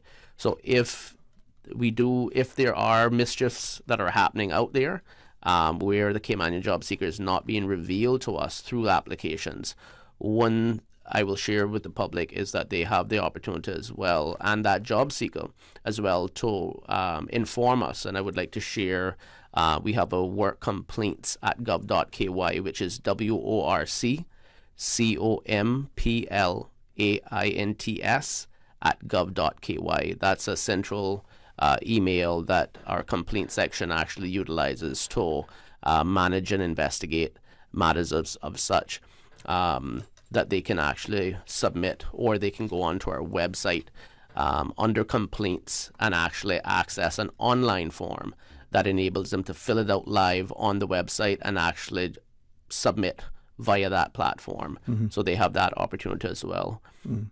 I know, Mr. Scott, that you have to get your team back. We are at the end there, and so we can either continue or you can always come back at another vein if you wish. We have the news break. It's your call, sir. Sure. No, I think Ms. Tanya has something additional to share, if we would be permitted to do that. Yes, sir. Of course. Yeah. We reserve the time for you, but we want to be respectful that you have. Okay. I'm going to pause, and then when we come back, we'll continue. You see how committed and diligent and dedicated our civil service team. Well, this is an example. So you rejoin us after the break. Satisfaction is guaranteed 24 hours a day, whether it's music or information. From Grand Cayman to Cayman Brac to Little Cayman, we've got you covered. You ever hear a thing like that? Radio Cayman in the Cayman Islands. Today's biggest news. Radio Cayman, your voice, your choice. Local, regional, international. This is Headlines from Radio Cayman's newsroom. Today's biggest news. With your latest headlines, I'm Felicia Rankin-Zollins. Tomorrow, Tuesday, February 28th, is World Spay Day. The Cayman Islands Humane Society are aiming to complete as many as they can. To support, you can donate through visiting their site, caymanhumane.org. In international news, there are fears that more than 100 people, including children, have died after their boat sank in rough seas off the southern coast of Italy. At least 62 migrants are confirmed to have died, with 12 children said to be among the victims, including a baby. The vessel, thought to have carried some 200 people, broke apart while trying to land near Crotone on Sunday. People from Afghanistan, Pakistan, Somalia, Syria, Iraq, and Iran were said to be on board. A winter storm that brought unprecedented snow to Southern California has moved eastward, bringing with it tornadoes and powerful winds. Residents in Oklahoma, Kansas, Missouri, and Texas were asked to seek shelter as severe weather makes its way to the region through Monday. There were reports of damaged homes and knocked down power lines, leaving thousands without power. At least 12 people have been reported injured as a result of the storm. These are your headlines. I'm Felicia Rankin-Zollins. Today's biggest news. Radio Cayman, your voice, your choice. Local, regional, international. This is Headlines from Radio Cayman's newsroom. Today's biggest news. Between the traffic, the meetings, kids' activities, there just isn't enough time. Best Health Pharmacy was a game changer. Not only are they centrally located on Eastern Avenue, but they deliver prescriptions for free anywhere in Georgetown and West Bay. I could not believe it. When my prescription ran out, they ran it back to me. Best Health Pharmacy, located at Crown Square Plaza on Eastern Avenue, across from Edie's Decor, offering free prescription delivery anywhere in Georgetown and West Bay. Call 949-1301 or WhatsApp your prescription to 924-5358. Best Health Pharmacy. Your health, your convenience is their priority. Talk today. But I do have some questions. Talk today. Cayman Islands' foremost listeners participation program. Talk today. Because there are more questions than answers. What the public is saying. Waiting to take your calls right now. Sterling Dwayne Ebanks.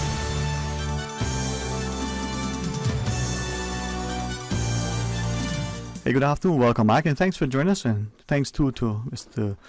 Scott and his team over at WRC for giving us a few extra minutes so that they can continue. And then we'll pause and have some open line thereafter. But as we go into the break, Mr. Scott, you were sharing one of your team members wanted to. Yep. I have Ms. Tanya here, Ebanks, that would like to share some insight and details that will be beneficial to the listening audience. Good afternoon again. I just wanted to let the job seekers know that if they have any questions in the meanwhile, maybe they're trying to debate whether, should they fully register, anything of that nature. They're just, curious about something, that we do have a group email that they can access by WORC, employmentservices@gov.ky. That's WORCEMPLOYMENTSERVICES@gov.ky. Additionally, we have a couple of phone numbers if they want to call us directly. We're not afraid. We don't hide behind phone. We can be reached directly at 649-4052. That's 649-4052, or alternatively at 649-8087. So if there's something you're not sure about, you feel that, you have this big organization, you can't reach anybody, Employment Services is here. You can contact us directly by email, or those two phone numbers, which are 649-4052 or 649-8087. Thank you very much. And we have one final call, I think, for you, but also, as I shared during the break, from one of our listeners was asking if you could do a quick guide a quick how-to guide on how to view jobs on the work site and how to apply for jobs on the portal, and was also a question, why is it necessary to register on the jobs portal? So, if I could start with, there are currently how-to guides on registering.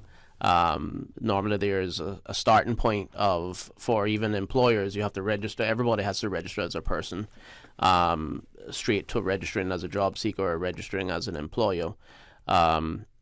The background to that is that the way that the system was created was to enable us to uniquely identify individuals and ensure that with further advancements on the portal and with future deliverables where we're delivering out the platform, where applications can be submitted, and through that medium as well, that it was critical to ensure that the identity of persons and associations with ownership of companies were established, where we did not want to have cases where individual employers or individual persons were accessing information, obviously from a data protection, and obviously submitting applications on behalf of others who didn't give permissions to do that as well. So that was one of the critical components. But as it relates to job seekers in particular, I think it was last year, we brought on a very critical staff member with the future deliverables of work. And that was with the labor market manager.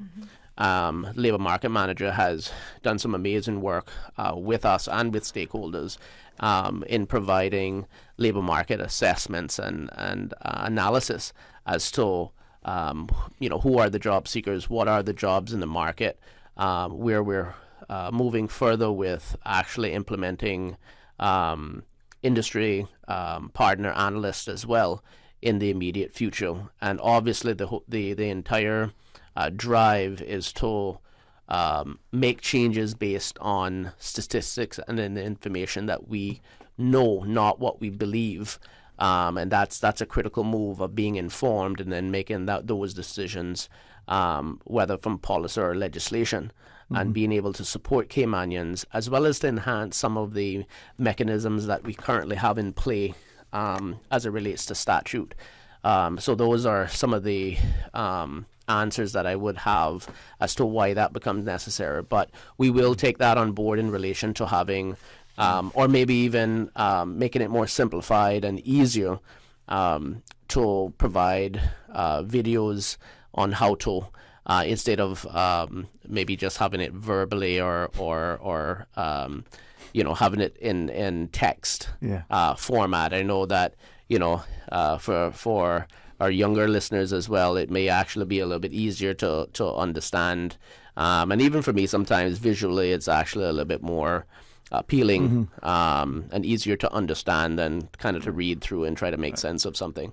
We have a question from one of our listeners asking if after a job is filled, if it's going to be removed from the list. So, you say some 1,500 sometimes jobs being listed. Yep. So if a job is already filled, is it removed automatically? So the advertisement is for 14 days consecutively. As soon as those 14 days, whether it's filled or not filled, it's off of the website. So the purpose is to ensure that they have 14 consistent days of advertising visibility of those job opportunities. It's not identifying. Now, if the employer is unable to fill that that opportunity or that job with a local or with a foreign national, obviously, if they want to resubmit an application, there would be requirements to re-advertise again after a period of time. So the reflection of adverts being visible on the portal is not necessarily on the premise that it's filled or not filled. It's mandatory that it has to be run for 14 days, primarily to support the ability for Caymanians to apply within that window of time and opportunity. Wow, okay. I think we have a call or two, sir, if that's fine. Hey, good afternoon. Welcome. Thanks for calling. Good afternoon. Afternoon, sir. How are you today? I am fine, sir. How are you doing? Oh, excellent, excellent. Thank God. Good afternoon, Mrs. Scott. Good afternoon, Miss Tanya. Good afternoon. Good afternoon. This is Hill. Yes, sir. Stanley Hill. I got a few questions for you. Sure. You mentioned you were working on a new scale of directives. I think you said last year you had up to 50,000 applications. Correct. And only 50% were approved. No, just for clarity. Roughly. Yeah, just for clarity. So out of the, it was up to 60,000 of applications overall that was submitted, and 50% of those were reflective of temps. Oh, sorry. And the balance then would be year permits or whatever. Okay, correct. Sorry. Yes, sir. I thought you said that totally were only 50% overall. No, sir. Were overall work permits. All right.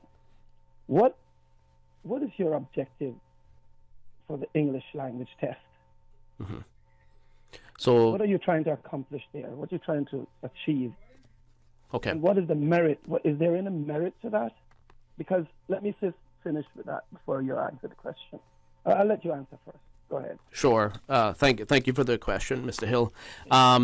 If I could take it back to the creation of work and legacy immigration. Obviously, this is not the English language test requirements is not something new that was required. I think what was new was in fact standards that were actually set and trying to, instead of recreating the wheel of creating the standards on an international standard and not necessarily having the English test created where we're just asking a series of questions.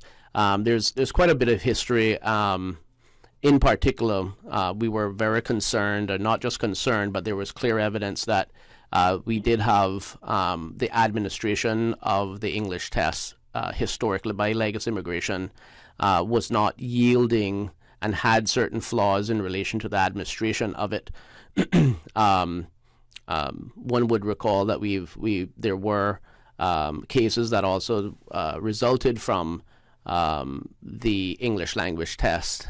So we wanted to ensure that we change that model and not necessarily directly facilitating that process of English test, and to model it off of international standards, of which we're currently doing. We do know that there are, what I'm currently seeing is issues as it relates to workers who may have basic competency in being able to communicate verbally, but may have issues with literacy.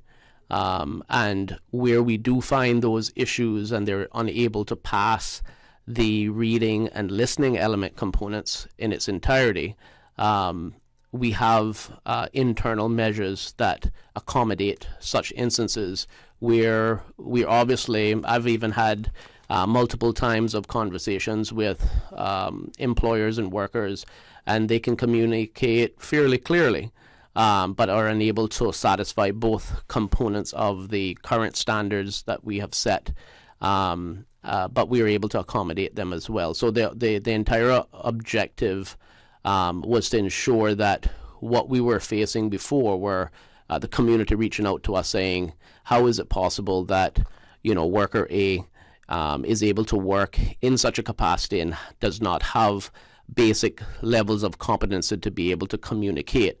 I'll also end my response in identifying that it is not about their ability to communicate just to an employer or as it relates to their occupation, but there is a public interest consideration and concern that if they're out there in public and an emergency transpires, say for instance, and they're not able to communicate, who they are, where they live, that could very well also be a major concern. So hence the reason why there's significant concerns and importance that currently plays as it relates to the level of competency a worker can communicate in the English language.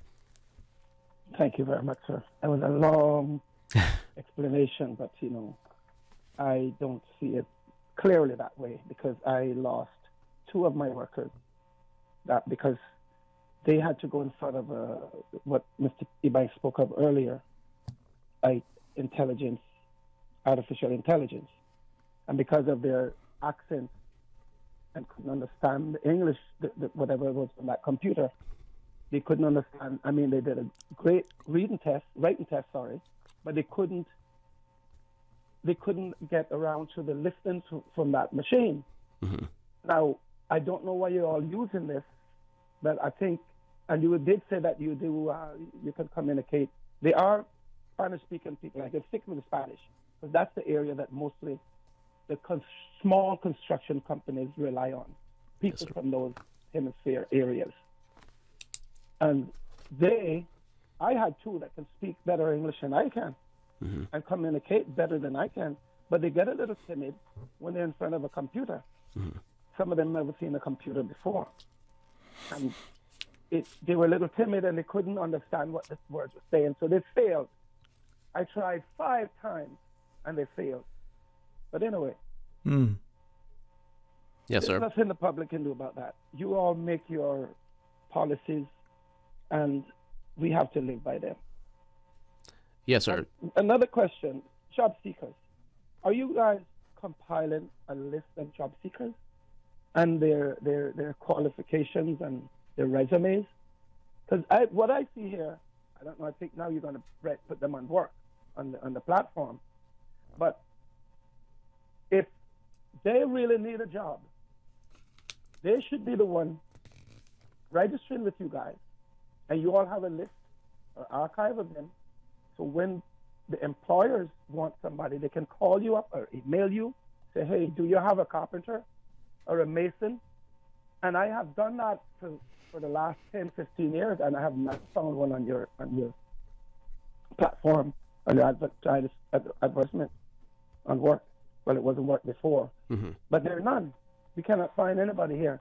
Another thing is, as soon as these guys can use a hammer, and I'm sticking to the construction industry, but that's my thing. That's what I know. I'm not no lawyer, financial, whatever, but the construction. Everybody, as soon as they use a hammer, they go and get a trade and business license. There goes my opportunity of hiring those people. Now, I start back again. I ask you, do you all have a list of these job seekers? Do you make compile a list and put them on your platform so we can go on there as employers and look? I mean, that's the way I've known it to be throughout the world, internationally. And you said you're using the international system with the English language. Now I'm going to tell you about job seekers internationally. When you're out of a job, you go and you register to the unemployment, whatever agencies or whatever department. Then they will actually seek a place for you. It's not done like that here. And the red tape and the bureaucracy that you're putting, or the system is putting on small businesses here, it's appalling. It's really appalling. I don't know how long these guys are going to last, how long these small companies can actually observe this. But anyway, you guys have to know what you're doing, and I will survive. I'm 71 years old, and I tell you what, I've survived 42 years of it in the construction, and I can survive the rest of my life. Thank you for listening to me, sir. Thank you, sir. One more question. Yes, sir. Before I go. are you putting this out for public consultation? Your new policies. So, Mr. Hill, the regulation is actually it's actually gazetted as of December, and it's in force. If it's effective as of the 31st of March. So not just a month, and I'm just hearing about it. Yes, sir. So we've done, obviously, we're now live here speaking further to it, but obviously we have, I think one of the first attempts was actually to send out communication via the jobs portal as well to all registered persons and employers. But we also did send out public relations via different platforms as well as on our website, having FAQs, as well as there being established a website in particular to help support what these changes actually mean to the public. And I think that's jobs.work.ky as the website. Right. We've had external communications going out as early as the 10th of February to anybody that was registered on the portal for job seekers and employers. Yes. Well, okay, fair enough. All right. I haven't been on it. And then they've been on our social media pages. That's Facebook and Instagram as well. And I don't use Instagram. Right. So now this is why we're reaching you, doing the talk show. Okay. All right. I do listen to the talk show. Yes, so we're trying to reach everyone. Thank you. Yeah, thank you. Okay, Mr. Hill. Thank you. Okay, cheers. Bye-bye. Right. And Scott, I really appreciate your guys postponing your other meeting into our listeners having. So we do have 2 other calls. I'm going to ask them with great respect. I've got less than 10 minutes. So let's go to the phone and say good afternoon. Welcome. Thanks for calling. Hello, good afternoon. Hi, good afternoon. Afternoon. How are you? Can you step up on the volume a little bit for me? Mr. Carl, the gentleman is asking if we can put the volume a little bit higher for him. We can try, sir. Okay. Is that better? Do a little more. He said that's it. Yeah. I got a problem here.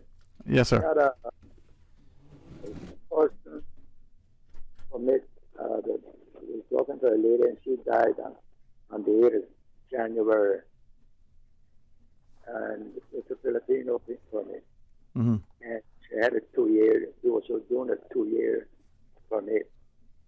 And the sister died on the 8th of January. So the lady is still on the island. I want to find out what's actually going on. So someone had a permit for someone, and the person that the permit for is no longer with us, but the person who was working for her is here. Sir? And the permit was extended while she was working for another 2 years. And in that 2 years, the sister died on the 8th of January. So what happens to that person? Yeah. What happens to the person? Yes, sir. I appreciate the question. Where the circumstances have changed predominantly, I'm understanding that the work permit employer may no longer be with us. Obviously, that then basically springs up a concern as to the, I guess, the full-time and the genuineness at this point in time of the work permit. What should in fact happen is that we are informed, obviously, of cessation of employment if that has in fact occurred either by the worker or by the nearest relative. But if we are not informed, obviously that's the Achilles heel. But if there is information to pass to us in relation to a change in circumstances, we would be more than welcome to receive that information via email, which is worc@gov.ky. That would enable us to then communicate further as to the continued, I guess, the legality of that work permit. We do know that where circumstances like that has occurred in the past, and through communication, the board or administrators who act on my behalf would in fact then communicate further with either if it was only the employer, we would basically take up communication with the employee, and it's a possibility that that application would then be rescinded or revoked on the premise that there's no longer legitimate employment that is available. So then what happens to the person? Yes, sir. So the person then would, without a legal facility, would then have to report to Customs and Border Control to regularize their stay in the country. Listen, I was a brother. I'm a brother, and I don't fully understand what's happening. That's why I called in. Yes, sir. As I thought, then the person died, then the sister died. The permit dies too. So she's been on the island now more than from 8th of January to the present time. And I don't know what's going on. Yes, sir. Yeah. What I would recommend, you can also reach out to us via telephone, and you could reach us on 945-9672. I'll repeat the number, 945-9672. And we'll be more than happy to have our customer care representatives assist you in that process, and they would be able to refer. Give me that number slowly. Sure, 945 9672. What do you that? You do what? Yes, sir. So you could call that number, and I have a champion here that's willing to take that call, Mr. O'Neill Roberts, and you could ask to speak with him.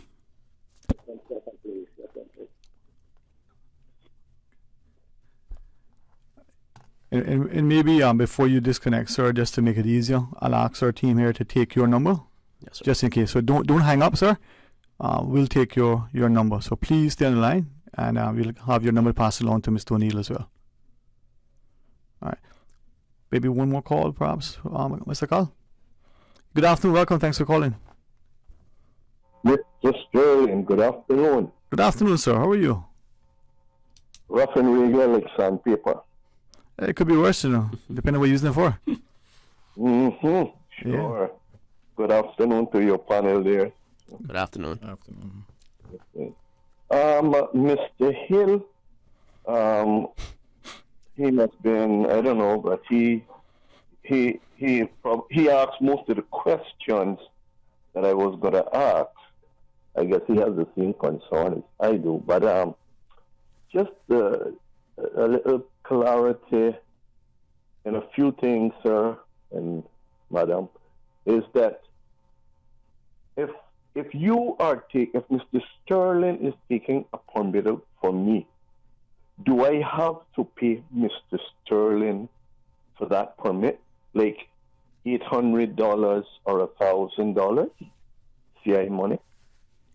So the quick answer to that would be no. It would be unlawful. If the question is posing whether or not an employee is required to pay for the work permit fee, it's unlawful for an employee to either be, it's as serious as in law, it's actually identifying that an employee should not even be asked to remunerate an employer, even to do that, for as if an employer asks for the employee to be remunerated, or for the employee to pay the employer, that becomes an unlawful act. So we want to make it abundantly clear that any costs relating to work permit fees have to be absorbed by the employer. Well, for years, I think that's how it was, and that's my understanding. But that is going on right here today. This week alone, 3 people, not this week, but last week, 3 people spoke to me, and one was paying like $1,000 for a temporary work permit renewal. One was paying $1,000 to their boss. So I think you guys need to announce it, put it on the paper, put it on the website, because people are charging people extortionate amount of money for something that they're not supposed to. Right. But Mr. George, if I may ask though, in that instance, you or any of us who may get that information, are we passing it along to work and the like, or we just know that it's a practice? Many know that it's against the law, but it's still being done because the person may have chosen, better to be in the land you're in than the land you were. So have you passed that information along to Mr. Scott and his team over at work, or reported it anywhere? Well, you have to be careful nowadays passing up information, Mr. Sterling. You have to be very careful now whether you don't think so or not, but me, I'm very particular. Fair enough, sir. Fair enough. Passing out information. But what I'm saying, Mr. Scott and his team need to, to advertise it out enough, because it's a weekly thing going on here. That is one. And another quick question, like I said, Mr. Hill asked most of the questions that I wanted to ask. But there's also, I see it around, the issue with people working on the island and working in the public, and you cannot understand them, and they cannot understand you. And the English test system, I think Mr. Scott spoke about it a while ago. I know a lot of people that speak English very well, and they applied for work permit, but because they are not able to use a computer, their work permit was denied. And also, that is it a requirement that you must apply online, or for your work permit you have to go online to do that, sir? No, sir. So there, I think you had two questions in that. If I could address actually a couple of your questions. One, as it relates to public relations for mischief or exploitation or unlawful payments of work permits. We're very mindful of our compliance team and being able to get out there in public and communicate on what we're actually finding, what we're actually administering as fines, trends and risks as well. So I definitely thank you for airing those concerns. That will help with further guidance and engaging the public on what is permissible and what's not. As it relates to the English language test, you are correct that I've myself encountered several. I can't say that it's been overwhelming, but it continues to be raised to me that you do have individuals who are subject to the English language test that have, I would say, basic level of competence, and sometimes actually advanced level of competency to communicate in English. But what I've found in correlation is that you have individuals who have either a limitation. Normally it's always associated with a limitation of being able to read the components of the English language test. As it currently stands, there's an element of listening, and there are multiple choice questions, as well as there's an element of reading. So where normally they break it down into two brackets of assessment, you normally will find the correlation where they're scoring above the standard marks as it relates to the listening component, but then in the reading component they're substantially low, and a lot of times that's a great indicator to say that there are limitations. It's not necessarily that their individuals may be illiterate in its entirety, but they may have limitations in being able to read in English to a standard. And where we're finding that currently, I have we have steps in place now that we address them in-house, because again, the objective is to ensure that the workers are able to communicate. So if they are able to communicate, but because of a literacy issue or minimization of being able to read in English, we do not want to disqualify them nor the employer and place them in a disadvantage. So we do have customized ways of addressing those issues, which I identify as novelties. But it does beg the question as to whether or not we need to go back to the drawing board and identify some further carve-outs that actually address those issues rather than have to customize our process internally. Mm-hmm. Yeah, so okay, one final one, so I know you're behind yes, sir. time there, Mr. Sterling, he's hungry.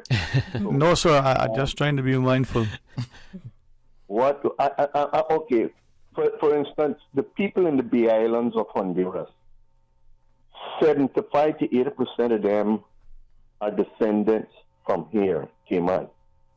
Mostly every surname that is in Cayman, the old Caymanians are down there, and every one of them in the Bay Islands speak English, just like we do.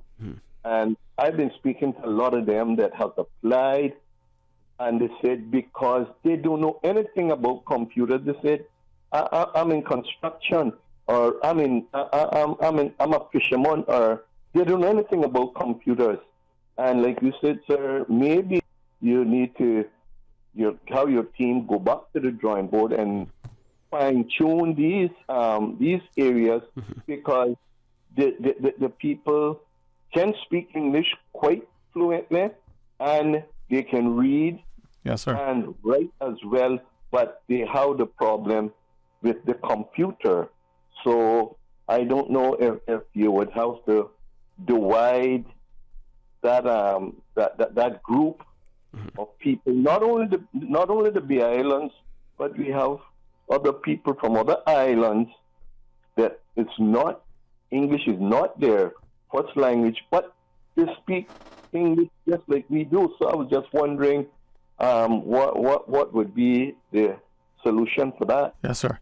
Thanks very much, Mr. George. And as you referenced, a lot to be discussed. Thank you very much, Mr. Scott. I know you and your team have, like many civil servants, just constantly committed and dedicated. So as we close out the discussion, share as you wish, sir. Sure. Yeah. And I truly appreciate the opportunity to be here and communicating to the Caymanian public, as well as international as well, right? But again, I guess the closing would be that we want to, one, ensure that we're supporting the community, we're supporting the Caymanian job seekers. Reach out to us. There is a website as well when we're speaking of, an email as we were speaking of, that provides help, and that's jobscaymanhelp@gov.ky. If there's emails that need to be forwarded as well for general queries, we have work@gov.ky. We have our customer care personnel who is, full-time, 5 days a week, available 8:30 to 5. That is there to and willing and able to help. We have FAQs, and we know that it's important to communicate with the public. We have, our information on different social media sites.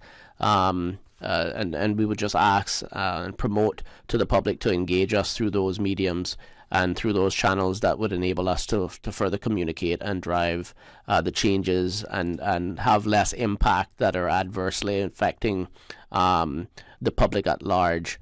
And, we look forward to continuing to support the public, support Caymanian job seekers alike, and, continue to deliver out these services at optimal. Yeah.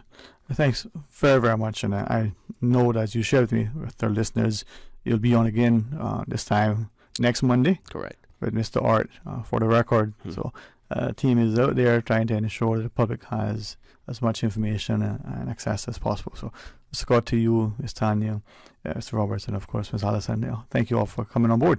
Thank you. All right, well, join us tomorrow for more talk today and the rest of the afternoon. Be engaged, inform, entertain as part of the Radio Cayman programming. Be blessed.